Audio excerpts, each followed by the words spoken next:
atane kenyortilang neli chunga ulupak umani tatrakhiun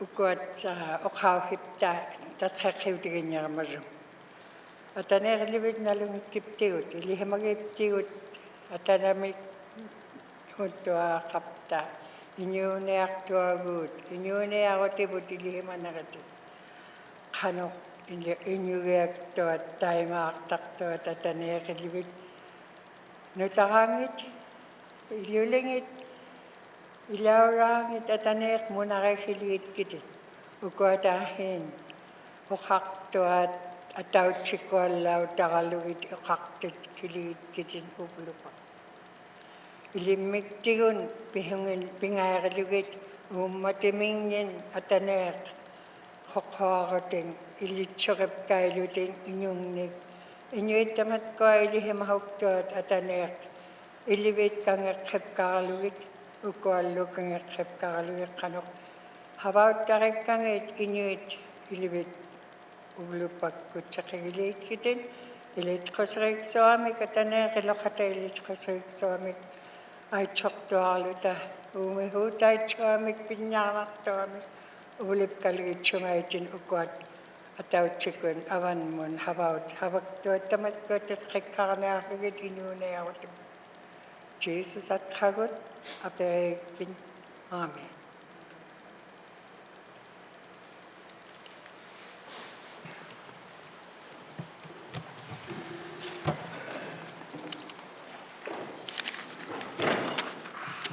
I'd like to thank Ms. Elias for the prayer and reflections this morning. Minister statements. Minister for Health and Social Services. Mr. Speaker, the Department of Health and Social Services is committed to enabling seniors to age in place with dignity as close to home as possible. With an aging population and an increase in the complexity of healthcare needs, the demand for personal support workers is growing. Mr. Speaker, the personal support workers are essential to the Northwest Territories Health and Social Services system, especially in more remote communities. They are professional care providers equipped with the training and expertise needed to work in critical programs like home and community care, long-term care, extended care, and supportive living. Today, I'm happy to announce that Health Canada and the Government of the Northwest Territories have amended their Aging with Dignity bilateral agreement to include a focus on recruitment and retention measures for personal support workers in the Northwest Territories. This amendment will provide an additional $5.3 million over 5 years, from 2024 to 2029, to strengthen and support the growth of personal support workforce in the Northwest Territories. This funding will allow us to support these workers in two critical ways: by hiring an educator within each health and social services authority to provide ongoing training and support, and by enhancing education programs offered by Aurora College so that we can increase the number of qualified workers and meet labour market demands across the Northwest Territories. Mr. Speaker, as the only provider of a standardized and structured personal support worker certificate program in the Territory, the Aurora College plays a key role in training personal support workers who can use their expertise to help residents age in place and remain in their home communities while delivering quality care based on best practices. By enabling more training and support, we are working collaboratively to improve the recruitment and retention of personal support workers and provide the high quality and cultural sensitive care that residents in the Northwest Territories need and deserve. These efforts not only strengthen our healthcare workforce, they safeguard the quality of care for vulnerable people, promoting a more resilient and equitable healthcare system for Northerners, including Indigenous and underserved populations across the Territory. Mr. Speaker, as a proud graduate of the Aurora College Nursing Program myself, I see the immense value in teaching and training Northerners to care for their fellow community members. I would like to thank the Health and Social Services Authority and the Aurora College for their ongoing efforts to support personal support workers in the Northwest Territories This agreement represents a significant investment in health and wellness of Northerners now and for years to come. Thank you, Mr. Speaker. Thank you, Minister of Health and Social Services. Minister statements. Minister statements. Member statements. Member statements. Member from Yonge Centre. Thank you, Mr. Speaker. Mr. Speaker, it's always a pleasure to go first, and I'm always ready when you call upon me to give my member statement, because I've got lots to say. Mr. Speaker, a few days ago, or I should say a few weeks ago, a former colleague of mine, Michael Miltenberger, wrote to in the Northern News Services, and he talked about a very interesting thing. We did chat about before his special article went out, guest article that is, and we chatted about, is it time to have a good conversation about naming the Northwest Territories or renaming it a name that should mean something? Mr. Speaker, name can mean a lot of things, and of course it is, as we all know for facts, it's a bunch of letters. Wherever you write your letters, wherever they're from. But a name is also about the meaning of what it represents, and that's really true, the genius of what a name is. Now, the Northwest Territories has come upon its name based on colonial reasons, and in many cases, someone had defined it as a placeholder position. But no longer do we represent the Northwest Territories in its truest sense as it was defined. In other words, that land over there, somewhere in the north, on the west side. Now that was true to a time, again, from the colonial overseers that govern this land, that is, but many places have had the courage to reflect, say to themselves, should we have a name more reflective of who we represent and the people we represent in the sense of what it means to them? Mr. Speaker, it was many years ago, as pointed out by my good colleague, our mutual friend, the wonderful and most elegant Jeannie Marie Jewell, who broke ranks with the times and said, I want my riding named with a name that means something. And therefore, that riding had been renamed from the colonial name to Tabachia as we know it today. I think that was a bold step by certainly a bold leader. Mr. Speaker, we've had the challenge before in the 90s where they said maybe we should talk about the Northwest Territories and give it a more meaningful name. Now, of course, I'll say it was my personal favorite because it almost is my name, which is the starring name that shot through the roof was Bob. Now, I would never suggest we name the Northwest Territories Bob, and of course, we got exactly what the person was probably intending, trying to be funny, and hence it derailed a very important subject. There have been many names suggested, such as Denide, Nande, Nutiavaliuk, if I've said it right. But maybe more importantly, Mr. Speaker, as I finish, as the time ticks away, is this is a conversation we should open and embrace and welcome some food for thought, or thoughts for food from our others. Please write in and give us your thoughts. Thank you, Mr. Speaker. Thank you, Member from Yonge Centre. Member statements. Member from Range Lake. Mr. Speaker, the NWT has been sustained since time immemorial on the traditional economies of First Peoples, who harvested the fur, fish, timber, and other natural resources that our land is rich in. But as our economy has grown, so has the needs of our labor market, and immigration has become an important part of our story. This is how the Northwest Territories has built a diverse community that it boasts today because of this welcoming nature of our people that has encouraged migration from every corner of the world, from France to the Philippines, Lebanon to India. These people come to partake in fur trading, mining, commerce, contracting, healthcare, and more. Indeed, the North has always had a need for hardworking, skilled labor, unique from the rest of Canada, which is why it was so shocking that the NWT nomination program collapsed in recent months. Last year, the program began to strain under the weight of so many applicants, first closing temporarily last July, and now this year shutting down at the 11th hour, thanks to a massive cut in available permits from the federal government, despite a huge backlog of applicants who are expecting to submit their paperwork that very night. Now I am hearing from business owners in my riding who are telling me their plans to expand have had to be put on hold, while concern continues to pour in from frontline workers that departments can't find employees who can support our services. Community leaders and constituents are reaching out almost daily in growing fears as the date of work permit expirations creep closer and closer without any certainty that their paperwork will be processed in time. Collectively, they described these circumstances as nothing short of chaos. Mr. Speaker, our government did not build this program up for it to come crashing down overnight. The federal government must recognize that this is not the right way to treat families who want to live here in the NWT.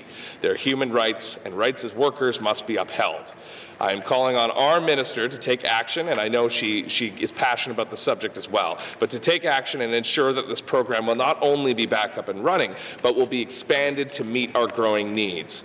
Let's stand up for northern businesses and show the Prime Minister this program has been a success, and prove to local businesses that our priority is their growth, and give hope to new Canadians that they are respected members of our community. Thank you, Mr. Speaker.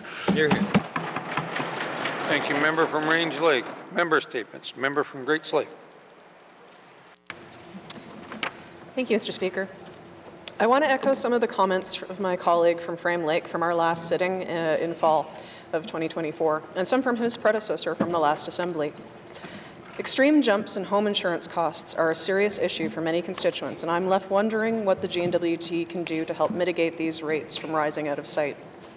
The Minister of MACA noted that last fall that the GNWT is part of a federal working group that's looking at ways to address problems with obtaining insurance coverage due to flooding at the very least, and that NWT Association of Communities is also part of this group.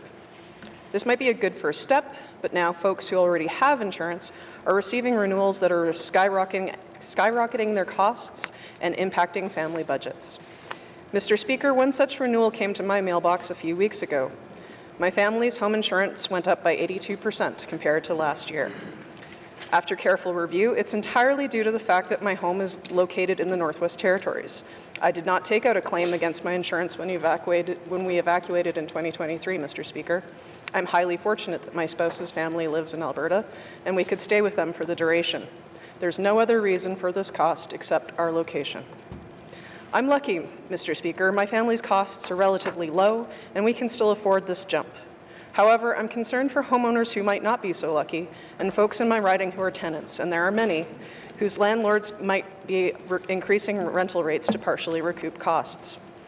In recent weeks, a local friend of mine had a conversation that leads me to believe that 50% home insurance jumps are the norm right now. Mr. Speaker, I tried to read the Insurance Act the other night, and that was a mistake. It's very dense, but from what I can glean, we really don't have many regulatory powers surrounding the insurance industry. What I hope we do have is a cabinet who will advocate on behalf of Northerners in the face of yet another cost of living pressure. Sometimes it feels like we can never catch a break. Mr. Speaker, I'll have questions for the Minister of Finance. Thank you. Thank you. Member from Great Slave. Member statements. Member from the Deschutes.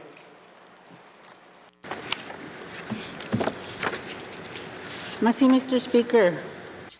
Today is Friday, and it's a fish day.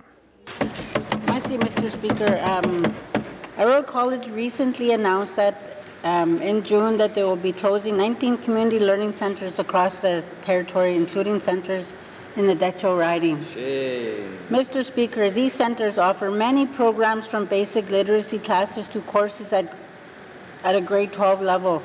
They provide adult learners with a space to complete high school credits, a place where instructors give in-person support, help people develop career plans, and help them make decisions about pursuing post-secondary education. Community learning centers also put jobs in smaller communities, Mr. Speaker. They support residents who live far away from Aurora College's main campuses. Their location in small communities is in keeping with the Truth and Reconciliation Commission calls to action, highlighting the need to provide sufficient funding to close identified educational achievement gaps within one generation, improve education attainment levels and success rates, and respect and honor treaty relationships. Mr. Speaker, these closures unfairly target Indigenous communities and will make education less accessible for Indigenous learners. Online learning does not work for everyone. Our people need more learning opportunities at home and in our own communities. According to the college, enrollments are dropping and there is an insufficient demand, but the 2022-23 annual report shows that there were 489 students registered in their either part-time or full-time studies in small communities. I understand the government does not make decisions for Aurora College, but the GNWT currently provides nearly 80% of the college's revenue. Small communities are not where you make cuts to education, Mr. Speaker. I will have questions for the Minister of Education and Culture and Employment. Thank you. Shame. Thank you, member from the Date Show. Member statements. Member from Wolfley. Mr. Speaker, Gumandunsi, Di Nawike got Dasi, Hunda Satu. What I'm going to be, what I'm going to be talking about right now. We live in the communities. There are a lot of young people that are in our Aurora College. What is there now? So the young. We know that a lot of young people who had not completed the school, but adult education is very important. This morning I will talk about the Community Learning Center across the territory in June. We have heard that Aurora College is ending in-person adult education programs that Learning Center provide to Klitschko communities like Wati. Mr. Speaker, Aurora College received almost $46 million in grants and contributions from the government of the Northwest Territories in 2024. We should be doing more for small communities, not less. There was no consultation about these closures. Our people would not have agreed. The Community Learning Center worked closely with schools in the communities and gives adults a place to earn high school credits. At the very least, the Department of Education, Culture and Employment should have consulted with residents to evaluate each learning center on an individual basis. We have not been told what alternatives will be put in place for the services that were provided. Mr. Speaker, if Aurora College is unable or unwilling to provide services to non-post-secondary adult learners, perhaps the funding should go to the school boards. There's 33 communities and each one have a school board. They are the experts in elementary and secondary education. They have facilities and they employ teachers. More partnership should be explored between the education authorities and the learning centers so that there are more opportunities for learners in the Klitschko region and other regions as well. I will have questions for the Minister of Education, Culture and Employment. Masi, Mr. Speaker.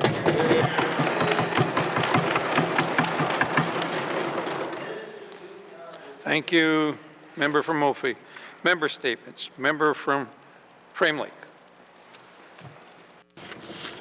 Thank you, Mr. Speaker. Mr. Speaker, we certainly didn't plan it out, but it looks like we're having a bit of a theme day today. I, too, am rising to speak about the closure of the community learning centers and some concerns I have about the relationship between the minister and the board and the president of Aurora College. Mr. Speaker, as my fellow colleagues have already articulated, and I don't need to repeat today, we heard the news about what's happening. What really concerns me is that this news dropped and there was no plan associated with it. The college didn't articulate that, this is a change that's being made, but here's how things are going to be done going forward, or the department coming forward and saying, we've spoken with the college, we've worked with the college, this is going to be a change, but we do have a plan going forward for how we're going to fill this gap, for how we're going to ensure that people in the communities are supported in getting the upgrading that they need in order to participate in post-secondary education. So it's really concerning. I saw in the news that GNWT said they will be examining alternatives, but this is really something, if you're going to drop news like this, you want to see that the government and the board are aligned, that they're talking. As the member from Wamfui pointed out, the board receives a significant amount of funding from the GNWT. There has to be alignment between the funder and the implementer of programming on what is being done with that money. Mr. Speaker, we've also seen recently in the news, the board speaking about their doubts about the Polytechnic transition, about the work that's being done there. And so, there was concern in Inuvik being raised by their town council, what's going on with the campus there. There seems to be a lot of increasing disparity between what the minister is saying the goals of Aurora College are and what Aurora College is doing and what the board is saying. And it concerns me that there is such a lack of alignment between the funder and the organization which implements the programming. So what is going on here, Mr. Speaker? Aurora College has got to be a significant piece of our workforce development. We've set workforce development as one of our goals in the mandate. We've got to get control of this. Last but not least, Mr. Speaker, we still do not have a mandate for the college. It's been 7 months since the mandate expires. I know that the mandate does say that it continues until the next one is done, so I'll have questions for the minister later today. Thank you, Mr. Speaker. Thank you, member from Frame Lake. Member statements. Member from Mackenzie Delta. Thank you, Mr. Speaker. The smaller communities are struggling with the lack of resources that are available to them in order to better their lifestyles. We have individuals who have expressed interest in abstaining from the use of alcohol and/or drugs, but they have to leave their communities to get counseling services to start the process. Most of the residents do not want to confide in someone that they do not know. Mr. Speaker, the wealth of resources is within the community where the individual lives, mainly because everyone knows each other and they know where to seek help from at a moment's notice. We have the greatest resource people from our communities. They see our struggles and are willing to assist where needed. There are parents, elders, who seem helpless because their children or grandchildren are stuck in a cycle of substance abuse. Mr. Speaker, I've stated this before. Back in the early 1990s, it took a couple from Fort McPherson to look at their present lifestyle and took measures to improve it because it was having a negative impact on the people that they loved. From there, other parents followed their example and took the steps to better their lives. Today, I'm proud of their intentions for their immediate families, and now they are concerned citizens who want the best for the community as a whole. Mr. Speaker, if we can provide funding to the communities who want a healthy community, then we should be targeting those communities. There are resource people who would be happy to serve as counselors or mentors in trying to help our community members who are striving for a better, healthier lifestyle. Thank you, Mr. Speaker. Thank you, member from Mackenzie Delta. Member statements. Member from Sawtooth. Thank you, Mr. Speaker. Due to previous engagements, I will be leaving afterwards, but I too will be joining the theme day on the Learning Center closures. I wouldn't be doing my job, Mr. Speaker, if I didn't voice the concerns that I heard recently from constituents in the Sawtooth. We are going to see, and layoff slips have been awarded to 9 positions, and the loss of training opportunities by this government, and also the closure of these facilities is going to be a loss to the education foundation of each community.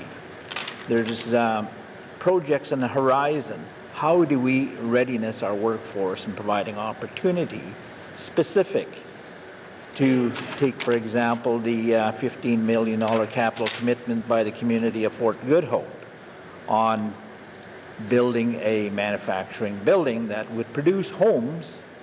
And as we know, we have a home crisis, a housing crisis. So here's the solution, but we need to train our shortfall in trades.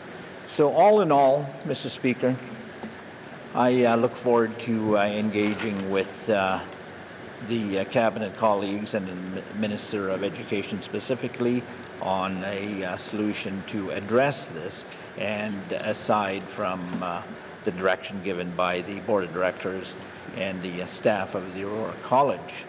So I look forward to that deliberation, Mr. Speaker. I will have no questions due to my appointment. Thank you, member from the Sawtoo. Member statements. Member from Nunavut Lake.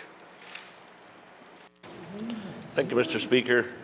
Mr. Speaker, today I want to talk about the ongoing drug issue in our territory, and I know my colleagues have mentioned it several times since this House has been elected, as well as the Premier alluded to it in his address. Mr. Speaker, I want to speak specifically to Inuvik and to one issue. We have one apartment building up there. It's quite a large apartment building. It's 3 floors. I think it has somewhere around 60 units. And every week I get at least, at minimal 2, sometimes every day, emails, texts, phone calls, often videos, not only of the drug activity going on in that building, Mr. Speaker, but also the deplorable conditions in that building and how residents are having to live in there. And I bring this building up, Mr. Speaker, because it's a 3-story building, and 2 of those floors are leased out to the Housing Corporation, and we provide units in there. And a lot of the constituents that send me those emails are being sent from residents living in the housing units. I know the minister is live to this. I'm sure she gets just as many emails and texts as I get. But I guess today what I'll be looking for is what can we do, what can the NWT Housing Corp do, Mr. Speaker, to ensure that those residents in there are safe. There are families in there. There are elders in that building. I know I've been through the building. I know some of the conditions they're facing. The RCMP, to their credit, have been doing an amazing job, the best they can up there. I know they're busy. They've made several busts in that building, which is good. Unfortunately, a week later, we see the same activity back in the same units in there again. And again, I get those updates. And the tenants are sharing those updates with the RCMP as well, which is very helpful. So I'll have questions today, Mr. Speaker, for the Minister of Housing on what the Housing Corp specifically is doing to combat some of this and certainly combat the conditions in that building. Thank you, Mr. Speaker. Thank you, member from Nunavut Lake. Member statements. Member for Yellowknife North.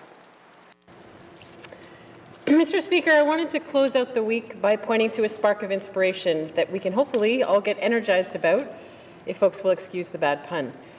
This week, Dayton Cho, which is the Economic Development Corporation of the Yellowknives Dene, presented their plan to pursue a major renewable energy project that could supply much-needed clean power to Dilo, Deda, Yellowknife, and emerging critical minerals operations in the region. We are all well aware of how unreliable our Snare hydro system has become. While Yellowknife has typically met about 95% of our electricity needs with hydropower, over the past 5 years, we've experienced drought conditions likely related to climate change, and as a result, the Jackfish diesel backup generators have been much more than backup. They've been burning diesel more than half the time. And that reliance on diesel not only makes climate change worse, and it impacts air quality, it's caused costs to skyrocket, both in higher power rates for residents and tens of millions of dollars that this government has had to fork out each year in diesel subsidies. Meanwhile, we have the economy to worry about. Diamond mine closures on the horizon, and critical minerals companies with opportunities, but not enough clean power to assure investors that this is a promising place to pursue. And instead of sitting back and looking to the GNWT to fix the situation, instead of looking to the government for answers, as is so often our default, this Indigenous Development Corporation has taken the initiative to find a practical solution. Instead of being paralyzed with fear and anxiety about all that we lack, Dayton Cho saw the infrastructure gap as an opportunity, and they're moving to fill it. It's an opportunity for economic development in a diverse range of sectors, from the building and operation of the power installation itself, to the opening of critical minerals opportunities, the potential for storage or data centers, further electrification of transportation, and more. These are the kinds of opportunities that we've been told for more than 20 years that the Tulston expansion would open up. If only we could just wait for those billions of dollars to fall from the federal heavens. I want to commend Dayton Cho for not waiting, for taking this initiative and showing ways that we can be practical, nimble, and cost-effective in charting our renewable energy future. Thank you, Mr. Speaker. Thank you. Member from Yellowknife North. Member statements. Member from Toonaday-Willity. Thank you, Mr. Speaker. A fundamental aspect of any funeral respecting and honoring the deceased, the sanity and reverence for a loved one's soul comes from when families in my communities gather to say goodbye. Recently, my community have come to me to voice their concerns with the fact that caskets have been reused multiple times, disrespecting the deceased and causing anguish to their family during a time that they should be focused on grieving together. Just 2 years ago, my communities had a choice to purchase caskets from Nuvik, Hay River, and Fort Smith. Today, there is no market but the monopoly the GNWT is enforcing, and the consequences of this monopoly is a lack of cultural sensitivity. The lack of open market not only just disregards Indigenous culture and traditions, but as the lead to a very high cost for communities. Indigenous communities like my own in Toonaday-Willity experience funerals and celebration at a large gathering, so that they may grieve collectively and follow their traditions together as a community. It takes a lot of resources and planning to organize these funerals appropriately. And so without an open market, the cost of the casket, transportation, and all the other services that go along with these ceremonies can be extremely high. My community members can my community members can get support from their bands and from the ministerial directives. I know it goes a long way to get help with financial support from the GNWT, but the high costs and lack of choices due to this enforced monopoly limits how far they can get help. And there are still big gaps in the health and social services policy. Mr. Speaker, I would have questions for the Minister of Health at the appropriate time. Thank you. Thank you. Member from Toonaday-Willity. Member statements. Good morning, colleagues. On October 3rd, 2024, God called home one of his angels, Marie Lou Pineda Laguerre.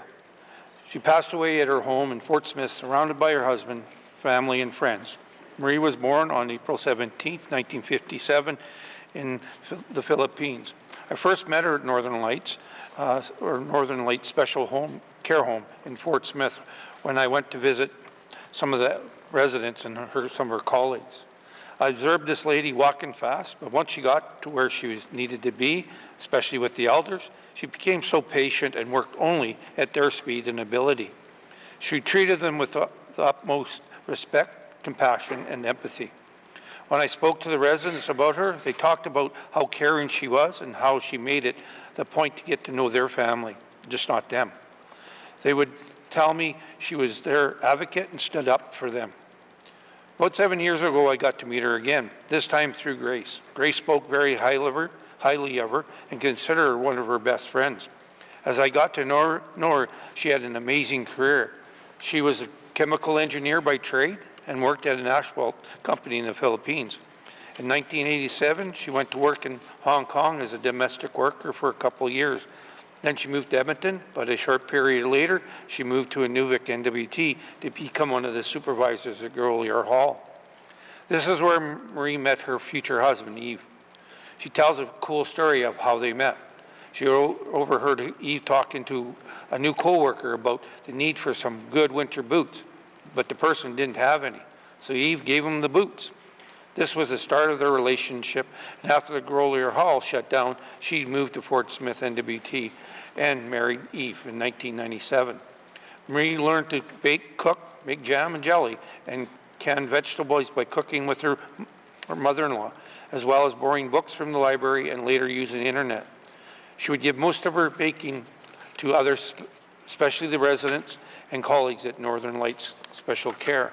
She loved to travel the world, and the last trip she took off her bucket list was the East Coast of Canada in July 2024 with a few close friends. Even though she was very weak, she endured and loved her last vacation. They had a celebration of her life at the Northern Lights. A good friend of her, Gladys Ream, did an amazing job celebrating her life. I've added it to my celebration of life and would like it deemed as read and printed in Hansard's. Marie is going to be missed by us all, especially her husband Eve. They would like to thank everybody for their support during this difficult time.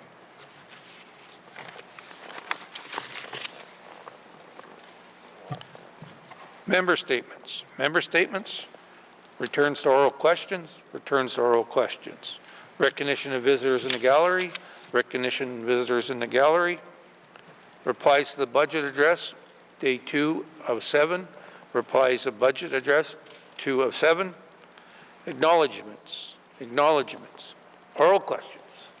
Member from Range Lake. Thank you, Mr. Speaker. Mr. Speaker, earlier today I spoke about the Northwest Territories nominee program. I know that this has been an area of concern for a lot of my constituents, a lot of people in the community, both business owners and people in the program who are worried if they're going to get kicked out of the Northwest Territories. I know the minister has been active on this file. Could you update to this House as to what people can expect when the new intake occurs for the NTNP program? Thank you. From Range Lake, Minister of Education, Culture and Employment. Thank you very much, Mr. Speaker, and thank you to the member for providing me with the opportunity to speak to this. I want to start by acknowledging that this would definitely be a very concerning time for people who are waiting for the opportunity to put their name into a very limited number of nominations that the NWT currently has. Our numbers were cut from 300 to 150 by the federal government. So we did put a pause on the program so that we could get together with some of our stakeholders and partners to reevaluate what this program could look like upon reopening it. And so what I can commit to people is that they will have time to familiarize themselves with what the program will look like before we relaunch it, and we will relaunch it here in the coming weeks. Thank you. Thank you, Minister of Education, Culture and Employment. Member from Range Lake. Thank you, Mr. Speaker. Mr. Speaker, for the workers who are already here and have expiring permits, I think those should be the priority. It makes sense that they're the priority. Will the minister commit to prioritizing applications based on when work permits are expiring? Thank you. Member from Range Lake, Minister of Education, Culture and Employment. Thank you very much, Mr. Speaker. Mr. Speaker, this is something that we've definitely heard from Sedetno, Chamber of Mines of the Northwest Territories, as well as, Chamber of Commerce of the NWT and Chamber of Commerce of Yellowknife as well. But I want to be able to deliver the entire program and package to people so they're not getting information piecemeal. They're able to sit down, look at what the entire program will look like on relaunch, and be able to digest that information all at one time. Thank you. Minister of Education, Culture and Employment. Final supplementary. Member from Range Lake.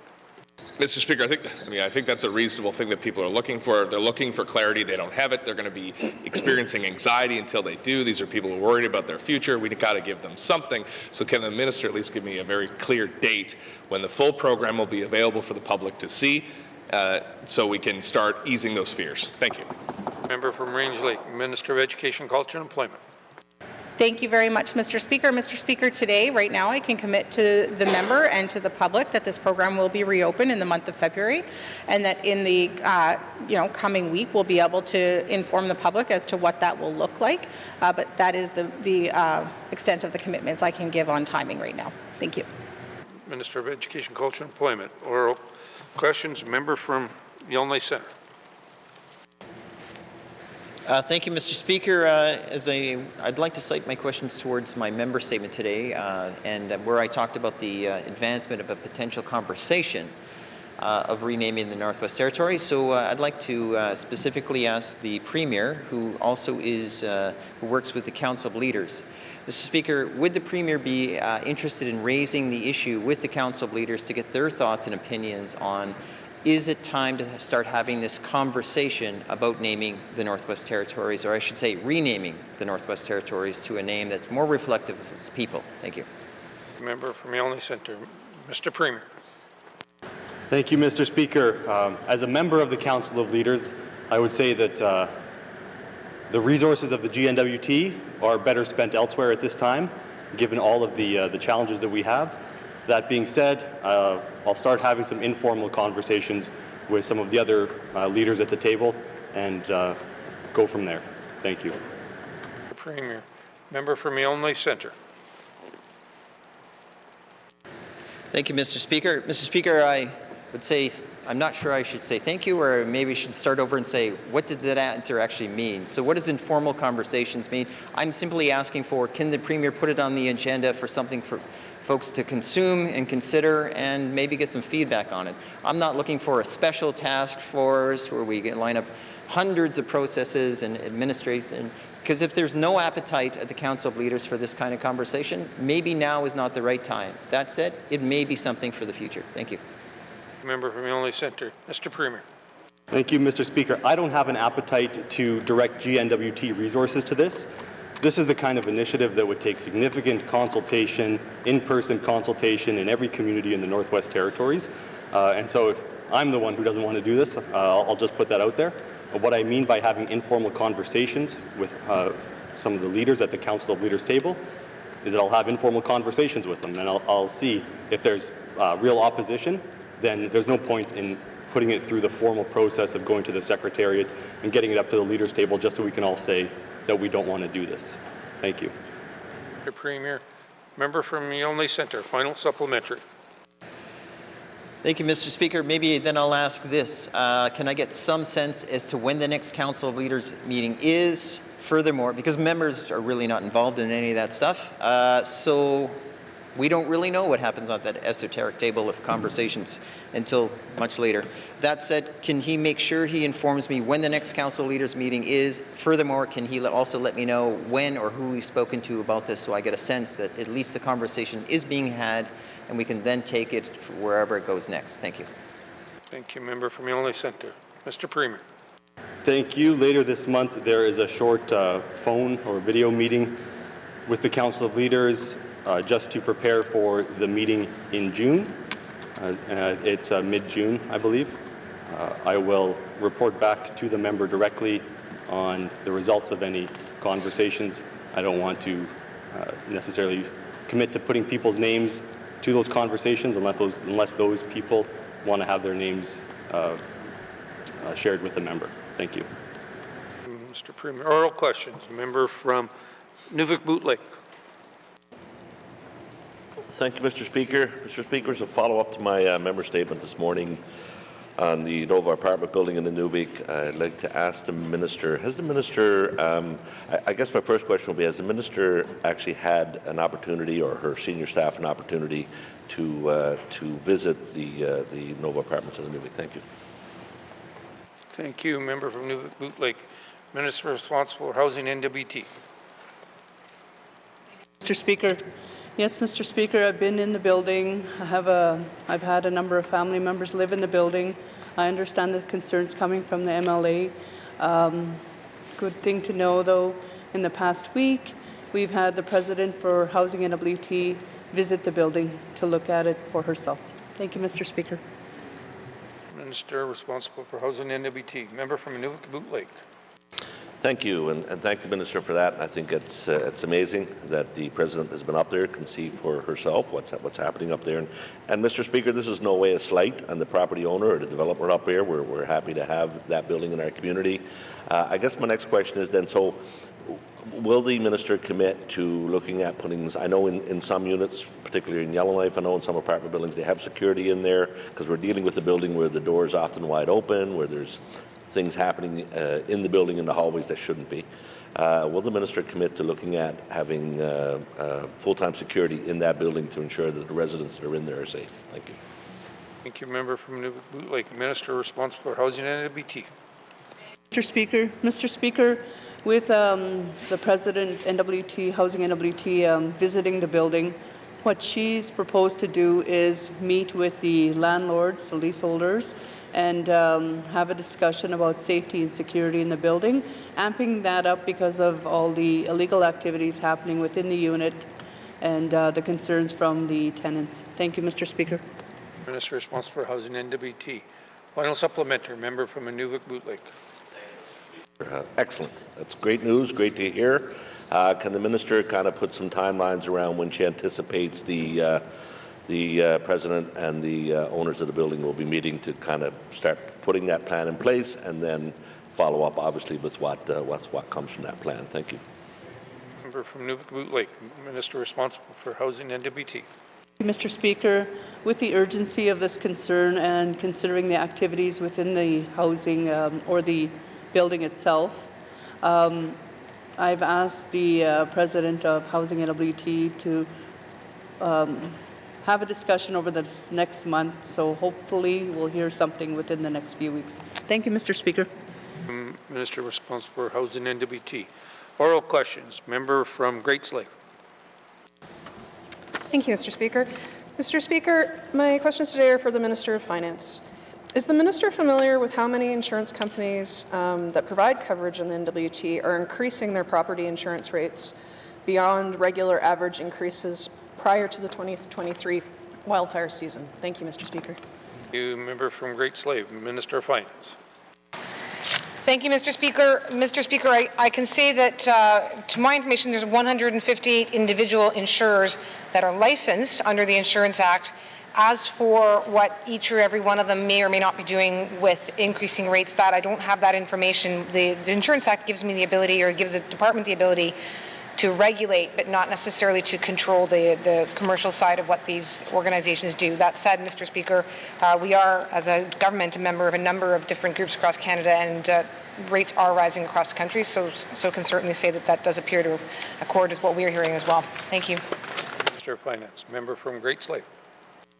Thank you, Mr. Speaker. I guess the Minister has kind of predicted what I want to ask next, but are there any policy or legislative levers at our disposal to lessen increases whatsoever across the board in the GNWT, not just in her purview? Thank you. Member from Great Slave. Minister of Finance. Thank you, Mr. Speaker. And no, unfortunately, there's not. Again, we are the regulating body that ensures about the provision of insurance and how the behavior of the insurance companies or the brokers might be, but not a control over their commercial market and what the commercial market might be doing to prices. That said, Mr. Speaker, we do set the rate for the cost of having your insurance. I mean, there's a tax that's levied on insurance companies. We have kept that rate low. We have 1% only for fire insurance, and we've kept ours at 3% on the main premium, which is lower than Yukon or Alberta. That's a small drop in the bucket, though, to be honest, Mr. Speaker. We have also, in the last couple of years, looked at taking on some of the schools into the GNWT's package, which helps them manage their insurance rates. But in terms of residential insurance or small businesses, there's not levers in our hands. Thank you, Mr. Speaker. Finance. Final supplementary. Member from Great Slave. Thank you, Mr. Speaker. Well, good news. The Standing Committee on Government Operations is scheduled to review amendments to this act in the life of this Assembly. Is the Minister willing to review if there could be amendments to this act, or speak with her colleague at MACA to consider consumer protections going forward? Thank you, Mr. Speaker. From Great Slave. Minister of Finance. Thank you, Mr. Speaker. Mr. Speaker, it's early days to know what may or may not be in the review of a piece of legislation. And of course, always happy to consider amendments. I can say that we are members of Canadian Insurance Services Regulatory Organization, Canadian Council of Insurance Regulators, and the General Insurance Statistical Agency. I mention all of those because as this process moves forward, I'll certainly look for the opportunity to see if there's any best practices happening. Again, cost increases are happening everywhere, and it's an issue that's coming up. So if there's opportunity to learn from others or to utilize other practices, I'd be happy to share that information and to put it forward. Thank you. Minister of Finance. Oral questions. Member from Frame Lake. Thank you, Mr. Speaker. Mr. Speaker, as I noted earlier today, I'm concerned about the continued misalignment between the Minister and the Aurora College Board. Mr. Speaker, why aren't the Department and the Board coordinating and planning something like the CLC closures, Polytechnic transition? How does the Minister plan to address this issue of misalignment? Thank you, Mr. Speaker. Member from Frame Lake. Minister of Education, Culture and Employment. Thank you very much, Mr. Speaker. Mr. Speaker, I absolutely hear the member, and I agree that the goal is to have a strategic plan go out where we're answering all of the questions that we know that residents are going to have about the forward looking of a program and what the future holds. Ultimately, ECE will remain responsible at the end of the day for ensuring that residents have access to quality programs that support education and employment. And so right now, the work that ECE is doing is gaining clarity on, what parts of adult learning and basic education Aurora College will continue to fill so that we can plan from there. Thank you, Mr. Speaker. Thank you, Minister of Education, Culture and Employment. Member from Frame Lake. Thank you, Mr. Speaker. Mr. Speaker, just on the review of the CLCs themselves, I understand that when the facilities master plan was being put together, there was actually quite a bit of a review of the CLC specifically, and that a report was produced talking about everything that was heard during the review of the CLCs. Will the minister commit to release that report so the public can better understand what's going on, better understand what's behind the decisions? Thank you, Mr. Speaker. From Frame Lake, Minister of Education, Culture and Employment. Thank you very much, Mr. Speaker. Mr. Speaker, my goal is to always say yes, especially when it comes to transparency. I will note that this report was commissioned by the Department of Infrastructure, so I will say yes with the caveat of being able to make sure that there isn't any privacy concerns from the Department of Infrastructure or concerns about any commercial information, given that they are the owners of the report. Thank you. Minister of Education, Culture and Employment. Final supplementary. Member from Frame Lake. Thank you, Mr. Speaker. I certainly appreciate that commitment from the minister. I think that's going to be helpful information for the public to have. So just on the issue of misalignment, I mean, is the minister working with the board, working with the college president to improve the relationship, to ensure that we have alignment going forward? I understand the minister may be releasing a mandate for the college soon, or certainly should be. What are we doing to improve this relationship to ensure that we have alignment on the goals that we're trying to achieve and everybody's pulling in the same direction? Thank you, Mr. Speaker. Member from Frame Lake, Minister of Education, Culture and Employment. Thank you very much, Mr. Speaker. Mr. Speaker, I am one who is eager to share my personal cell phone number with the people that I want to be working closely with. That is something that the chairperson certainly has. We also have a joint mandate agreement and the ability to get together on a regular basis, and definitely try to get together on a regular basis or as much as possible. In regards to the member's comment about a mandate agreement, that is something that will be released within the coming week, and members do have an embargoed copy within their inbox today. And then in addition to the question around, going forward, what will happen, there is a draft communication protocol document between myself and the chairperson of Aurora College that I will continue to pursue to get signed by both parties. Thank you. Thank you, Minister of Education, Culture and Employment. Oral questions. Member from Decho. Thank you, Mr. Speaker. Mr. Speaker, my questions are for the EC Minister. Were residents in small communities consulted about the closure of the Aurora College Community Learning Centers? Thank you. From Decho, Minister of Education, Culture and Employment. Thank you very much, Mr. Speaker. Mr. Speaker, I couldn't speak to the methodology that Aurora College took in coming to this conclusion and what kind of engagement that they did do. But given that it was very much a shock for the Northwest Territories when this information was released, I would venture to say that many people didn't feel that they felt that they knew that this was coming. Thank you. Thank you, Minister of Education, Culture and Employment. Member from Decho. Thank you.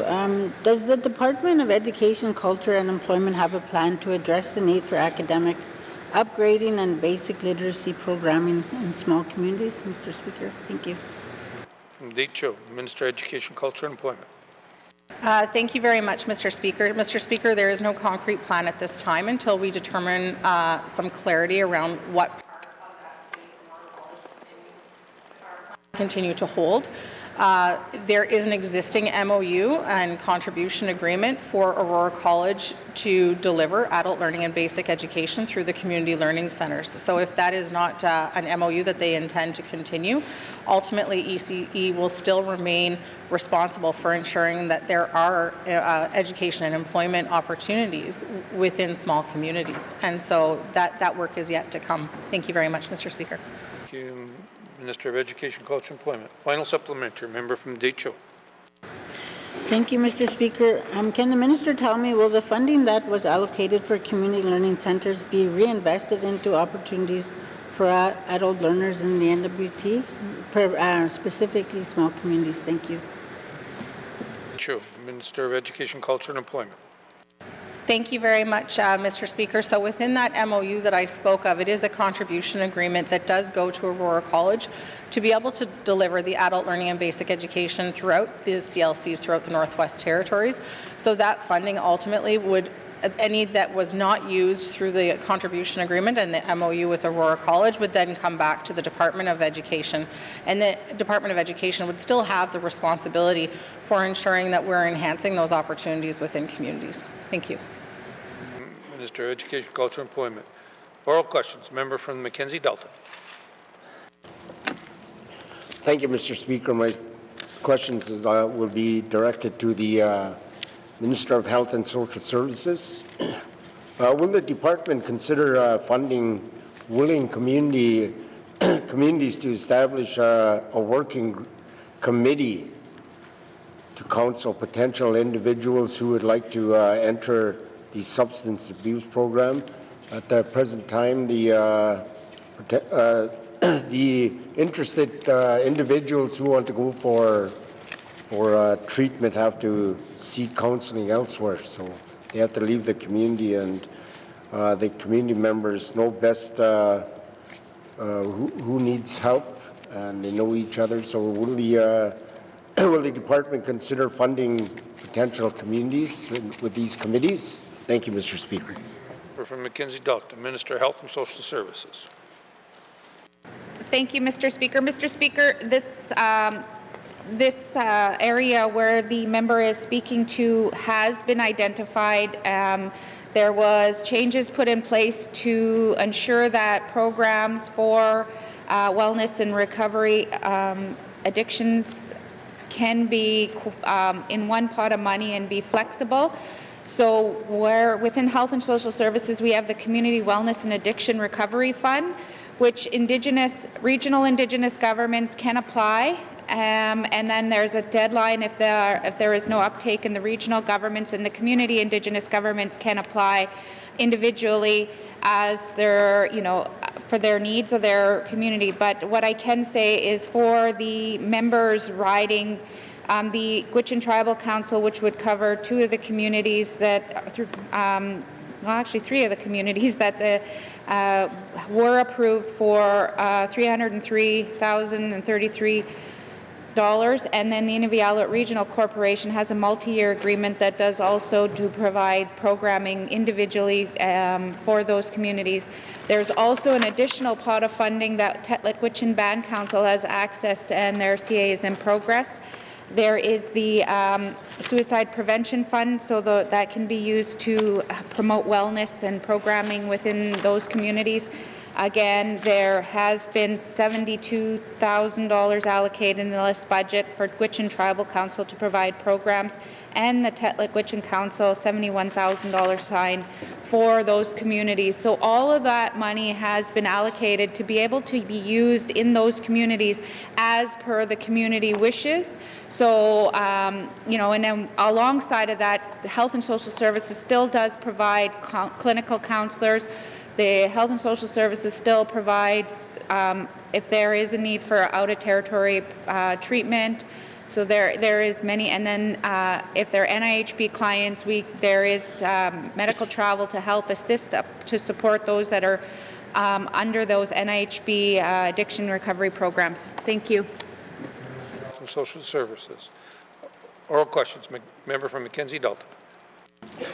Thank you, Mr. Speaker. I'd like to thank the Minister for all that information. It's real good news to hear that money has been allocated. There's another barrier that, we have to look at policies and procedures that will go hand in hand with these committees if they're established at the community level. Will the department look at assisting these communities with the policies and procedures in order to make this committee work effectively? Thank you, Mr. Speaker. Minister of Health and Social Services. Thank you, Mr. Speaker. Mr. Speaker, as for I think committees, we do have the regional wellness councils that do help, and there are members from the member for Mackenzie Delta is riding on the Regional Wellness Council. They do provide feedback. Mental health and addictions has been one that has been highlighted by many of the regions, and especially from the Beaufort Delta. This area, you know, the thing is that we do collaborate with the communities on the GNWT provided programs. There has been, you know, some work done in the Beaufort Delta on how we provide services within our communities. At the community level, working with Indigenous governments, but as well as those funds that we give, like all of the money that I had mentioned before that we give to those Indigenous governments, that is on them to decide how they want to use those monies, and we don't have any, like, other than that it's used for wellness and recovery and addictions. Thank you, Mr. Speaker. Minister of Education, or Health and Social Services. Final supplementary, member from Mackenzie Delta. Thank you, Mr. Speaker. Are there any active committees like that are actively working into helping their residents of these small communities that we can learn from, that are active within the NWT at the present time? Thank you, Mr. Speaker. Member from Mackenzie Delta, Minister of Health and Social Services. Thank you, Mr. Speaker. Mr. Speaker, I would have to have further conversations with the member to understand the committees that he's wanting information about. As I mentioned, we have the regional wellness councils that give the input to NTHSSA on how programs work. Those are vital committees. They're members from the local communities. And again, the direction of how those monies that are flowing to the Indigenous governments would be through their own committees to do that. So, but I'm willing to have more conversations with the member to figure out how to respond to if there is more work that can be done to support Indigenous and small communities. Thank you, Mr. Speaker. Thank you, Minister of Health and Social Services. Oral questions. Member from Trinidad-Willity. Thank you. Thank you, Mr. Speaker. Mr. Speaker, under Identity law here in the Northwest Territories, for a long time we've been taking care of our own people and loved ones as they pass. Most recent, up to 2.5 years, here in the Northwest Territories, you'll be able to buy a casket from Fort Smith, Hay River, and the Nuvik. And but right now, the only funeral home in the Northwest Territories has that market now. So if a loved one passed, you have to go there and buy a casket. But as a carpenter, and if somebody comes up to me and asks me to build a casket, we don't question it, we just do it. But now I'm told that you have to go to the only supplier in the Northwest Territories to buy the casket. So my question to the Minister of Health and Social Services is that if we could look at a policy to amend it so that we could open it up again to go to the suppliers to look at buying caskets based on what the community wants and the families want. Thank you. From Trinidad-Willity, Minister of Health and Social Services. Thank you, Mr. Speaker. Mr. Speaker, I hear what the member is saying, and I too and have had these conversations as soon as I became the minister. However, before there was the bereavement pot of money that sits within the Health and Social Services to assist with low-income families, to assist with caskets and some funeral costs. However, over the years, this has been sole source, and so there were issues coming up about how in procurement that this is not fair. I guess I wasn't part of most of those discussions. However, now as the Health and Social Service Minister, this has gone through procurement, and so the program that we currently have, that the funding is allocated, is procured to a business, and that business, whenever somebody needs to access that fund, has to go through that person, that contract that's been approved for these funds.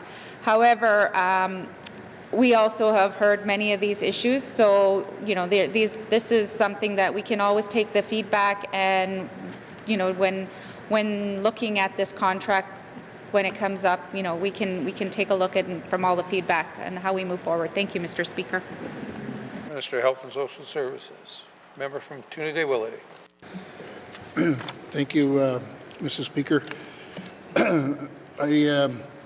We had an elder that passed just before Christmas, and who had worked for the government of Northwest Territories for a long time and very well respected in our community. And when a casket was provided, it was provided to the elder in the community, and we learned that that casket was used. And in our culture, people get really offended and upset about that kind of thing. So my question to the minister is, what can we do better so that this does not happen again, especially to our elders and loved ones in our community? Thank you. Member from Trinity-Willity. Minister of Health and Social Services. Thank you, Mr. Speaker. Mr. Speaker, what I can do is I can commit to looking into the delivery of this service to better understand how it's operating within our communities, just so that there's more clear understanding for myself, not just for myself, but for residents of the Northwest Territories. Thank you, Mr. Speaker. Thank you, Minister of Health and Social Services. Final supplementary. Member from Trinity-Willity. Thank you, Mr. Speaker. Mr. Speaker, also, I just want to bring up another issue, is that when we have loved ones that have left our communities to go south or to be with family and that, and sometimes they pass away and they need to come home. The thing is that the way the government has their policy set up, because they're out of province, the family would have to go to the Chief and Council, the Métis Council, and look at ways to try to bring the body back to the community. I just want to know if the minister is open to looking at how we could fix this problem, because originally these guys that are our members have moved away and they come back. So we want to see what we could do as a government to help out in this on a policy directive to look at this. Thank you, Mr. Speaker. Member from Trinity-Willity. Minister of Health and Social Services. Thank you, Mr. Speaker. Mr. Speaker, when a loved one dies, and whether they're in our home, whether they're anywhere, this is a hard and difficult time. However, this program, is intended to support current eligible NWT residents. And I think if they are NWT residents and they are outside the territory when they pass away, we've had this conversation in the House that people that travel outside the Northwest Territories for any type of recreation, visiting, holidays, business, anything, if you're traveling on business, you're usually covered by your employer, but if you're traveling for your own personal, you should be looking at for travel insurance. And I mean that is something that we've heard many times happening in recently, and so getting that information out to our residents that it does cost if something happens while you're outside of the territory, but this program here is intended for Northwest Territories residents. Thank you. Thank you, Minister of Health and Social Services. Oral questions. Minister Murphy. Mr. Speaker. Mr. Speaker, can the minister explain what the Department of Education, Culture and Employment has done to consult residents in small communities about the closure of the Community Learning Center? Thank you. Thank you, Member from Murphy. Minister of Education, Culture and Employment. Thank you very much, Mr. Speaker, and thank you to the member for the question. Mr. Speaker, under the Aurora College Act, the Aurora College Board of Governors is responsible for operational decisions of the college. So this was not a decision that was made by the Department of Education, Culture and Employment, so they wouldn't have done community engagement or consultations with communities for a decision that they did not make. Thank you. Thank you. Minister of Education, Culture and Employment. Member from Murphy. Okay, thank you. Now, the adult learners in small communities not be expected to attend high school classes in regular K through 12 programming? Thank you. Murphy, Minister of Education, Culture and Employment. Thank you very much, Mr. Speaker. Mr. Speaker, at this point, we don't have the clarity we need based on the plans going forward of Aurora College to understand what parts of the adult learning and basic education components that they plan to continue to fill and which ones and how they plan to roll some of those back. And so without that clarity, we can't put a plan in place going forward.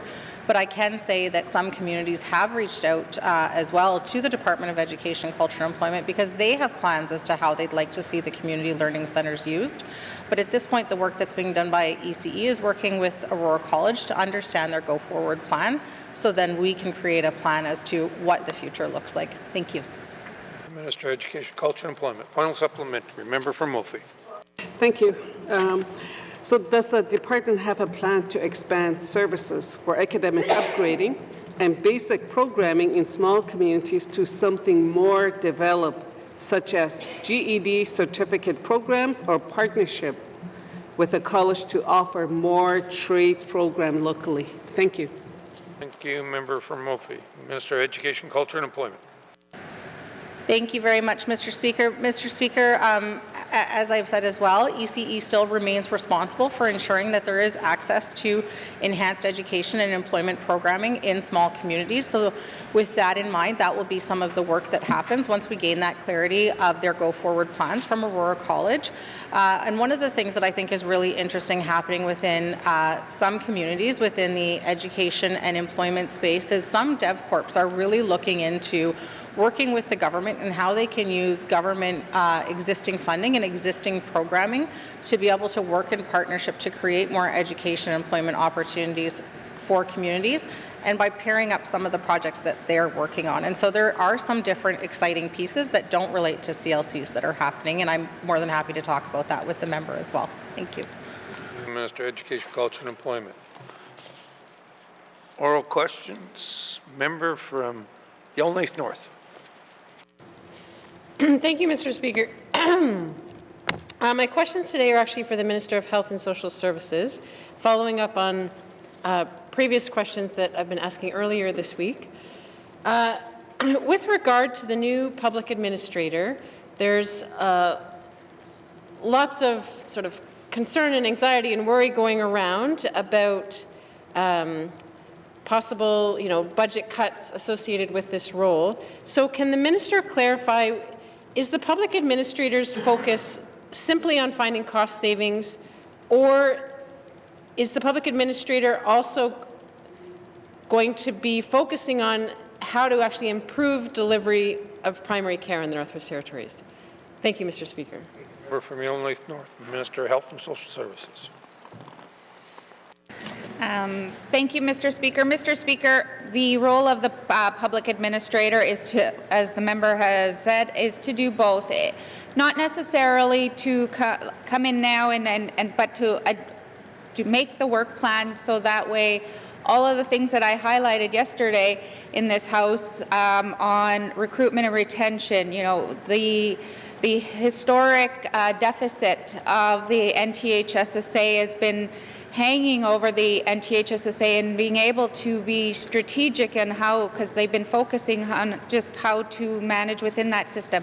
So this is support to that, to be able to look at how we're providing care in the Northwest Territories, looking internally and working with the executive in the NTHSSA to ensure that, what we're spending on healthcare, ensuring that at the end, the user is getting access to care. So it's improving the services while also, looking at internally. Yes, there might be some things that we are going to be having to change internally because of where we are with our, with the deficit budget year after year. So we will have to, the PA will be responsible, as the Governing Council before was responsible, to ensure that they look at and building their budgets. Thank you, Mr. Speaker. Thank you, Minister of Health and Social Services. Member from Yellowknife North. Thank you, Mr. Speaker. And I am heartened being able to take away from that there is a focus on actually improving the patient experience and delivery of care for patients. So given the rumors of impending cuts, can the minister assure us that we will not see cuts to frontline healthcare practitioners? Thank you, Mr. Speaker. Thank you. Member from Yellowknife North, Minister of Health and Social Services. Thank you, Mr. Speaker. Mr. Speaker, you know, in all the conversations that I've had with the PA is to look internally to see how we can improve frontline services. And so by improving frontline services, that would not be meaning cuts. We are having issues accessing care. We've heard it over the years. You know, this is not something that's new. It's grown over the years. So the priority that, within the direction and under myself with the PA has been to ensure that frontline services are not touched, but how can we improve them and expand them with what we have? Thank you, Mr. Speaker. Thank you, Minister of Health and Social Services. Final supplementary, member from Yellowknife North. Thank you, Mr. Speaker. So finally, can patients expect to see the closure of any specialist services offered by Stanton Territorial Hospital or regional hospitals? Meaning, will patients now need to travel out of territory for treatment when they can currently access that within the NWT? Thank you, Mr. Speaker. Yellowknife North, Minister of Health and Social Services. Thank you, Mr. Speaker. Mr. Speaker, as the Minister, that's pretty in the weeds for me, but I can tell you right now, whatever services that we are trying to provide in the Northwest Territories, we only want to improve and enhance. That is why we're also looking at modernizing our medical travel. That doesn't mean that we're going to expand medical travel services so everybody's flying more. It's modernizing it so that way we're looking at it so that when people need to travel, they're traveling, but how can we make sure that they're not needing to travel as much? And so that does not mean to be closing down specialized services. Those specialized services that we have, we want to try to maintain.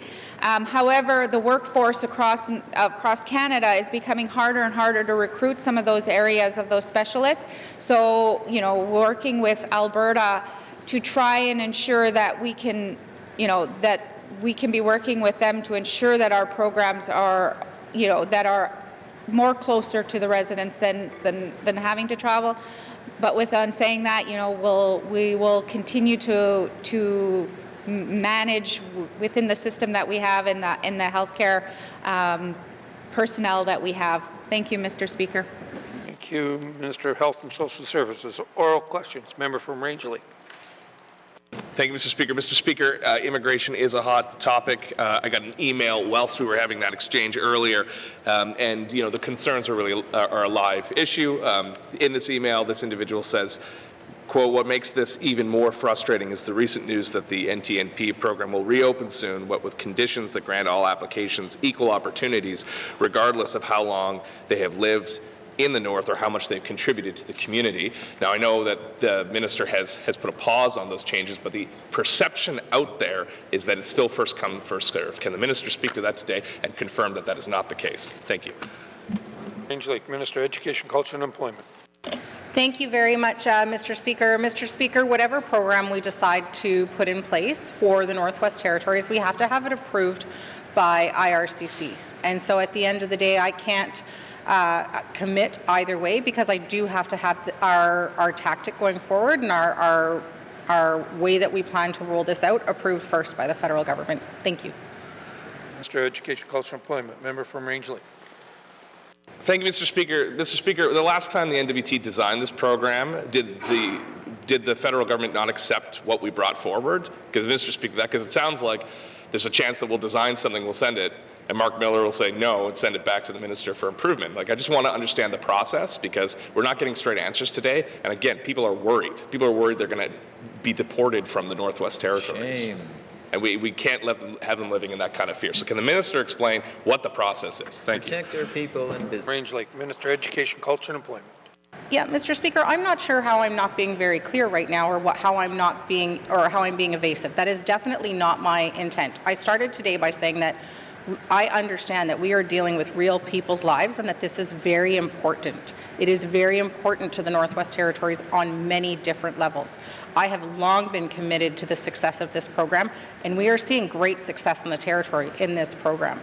The way that this program works is the federal government tells us exactly how many people we get for our allocation.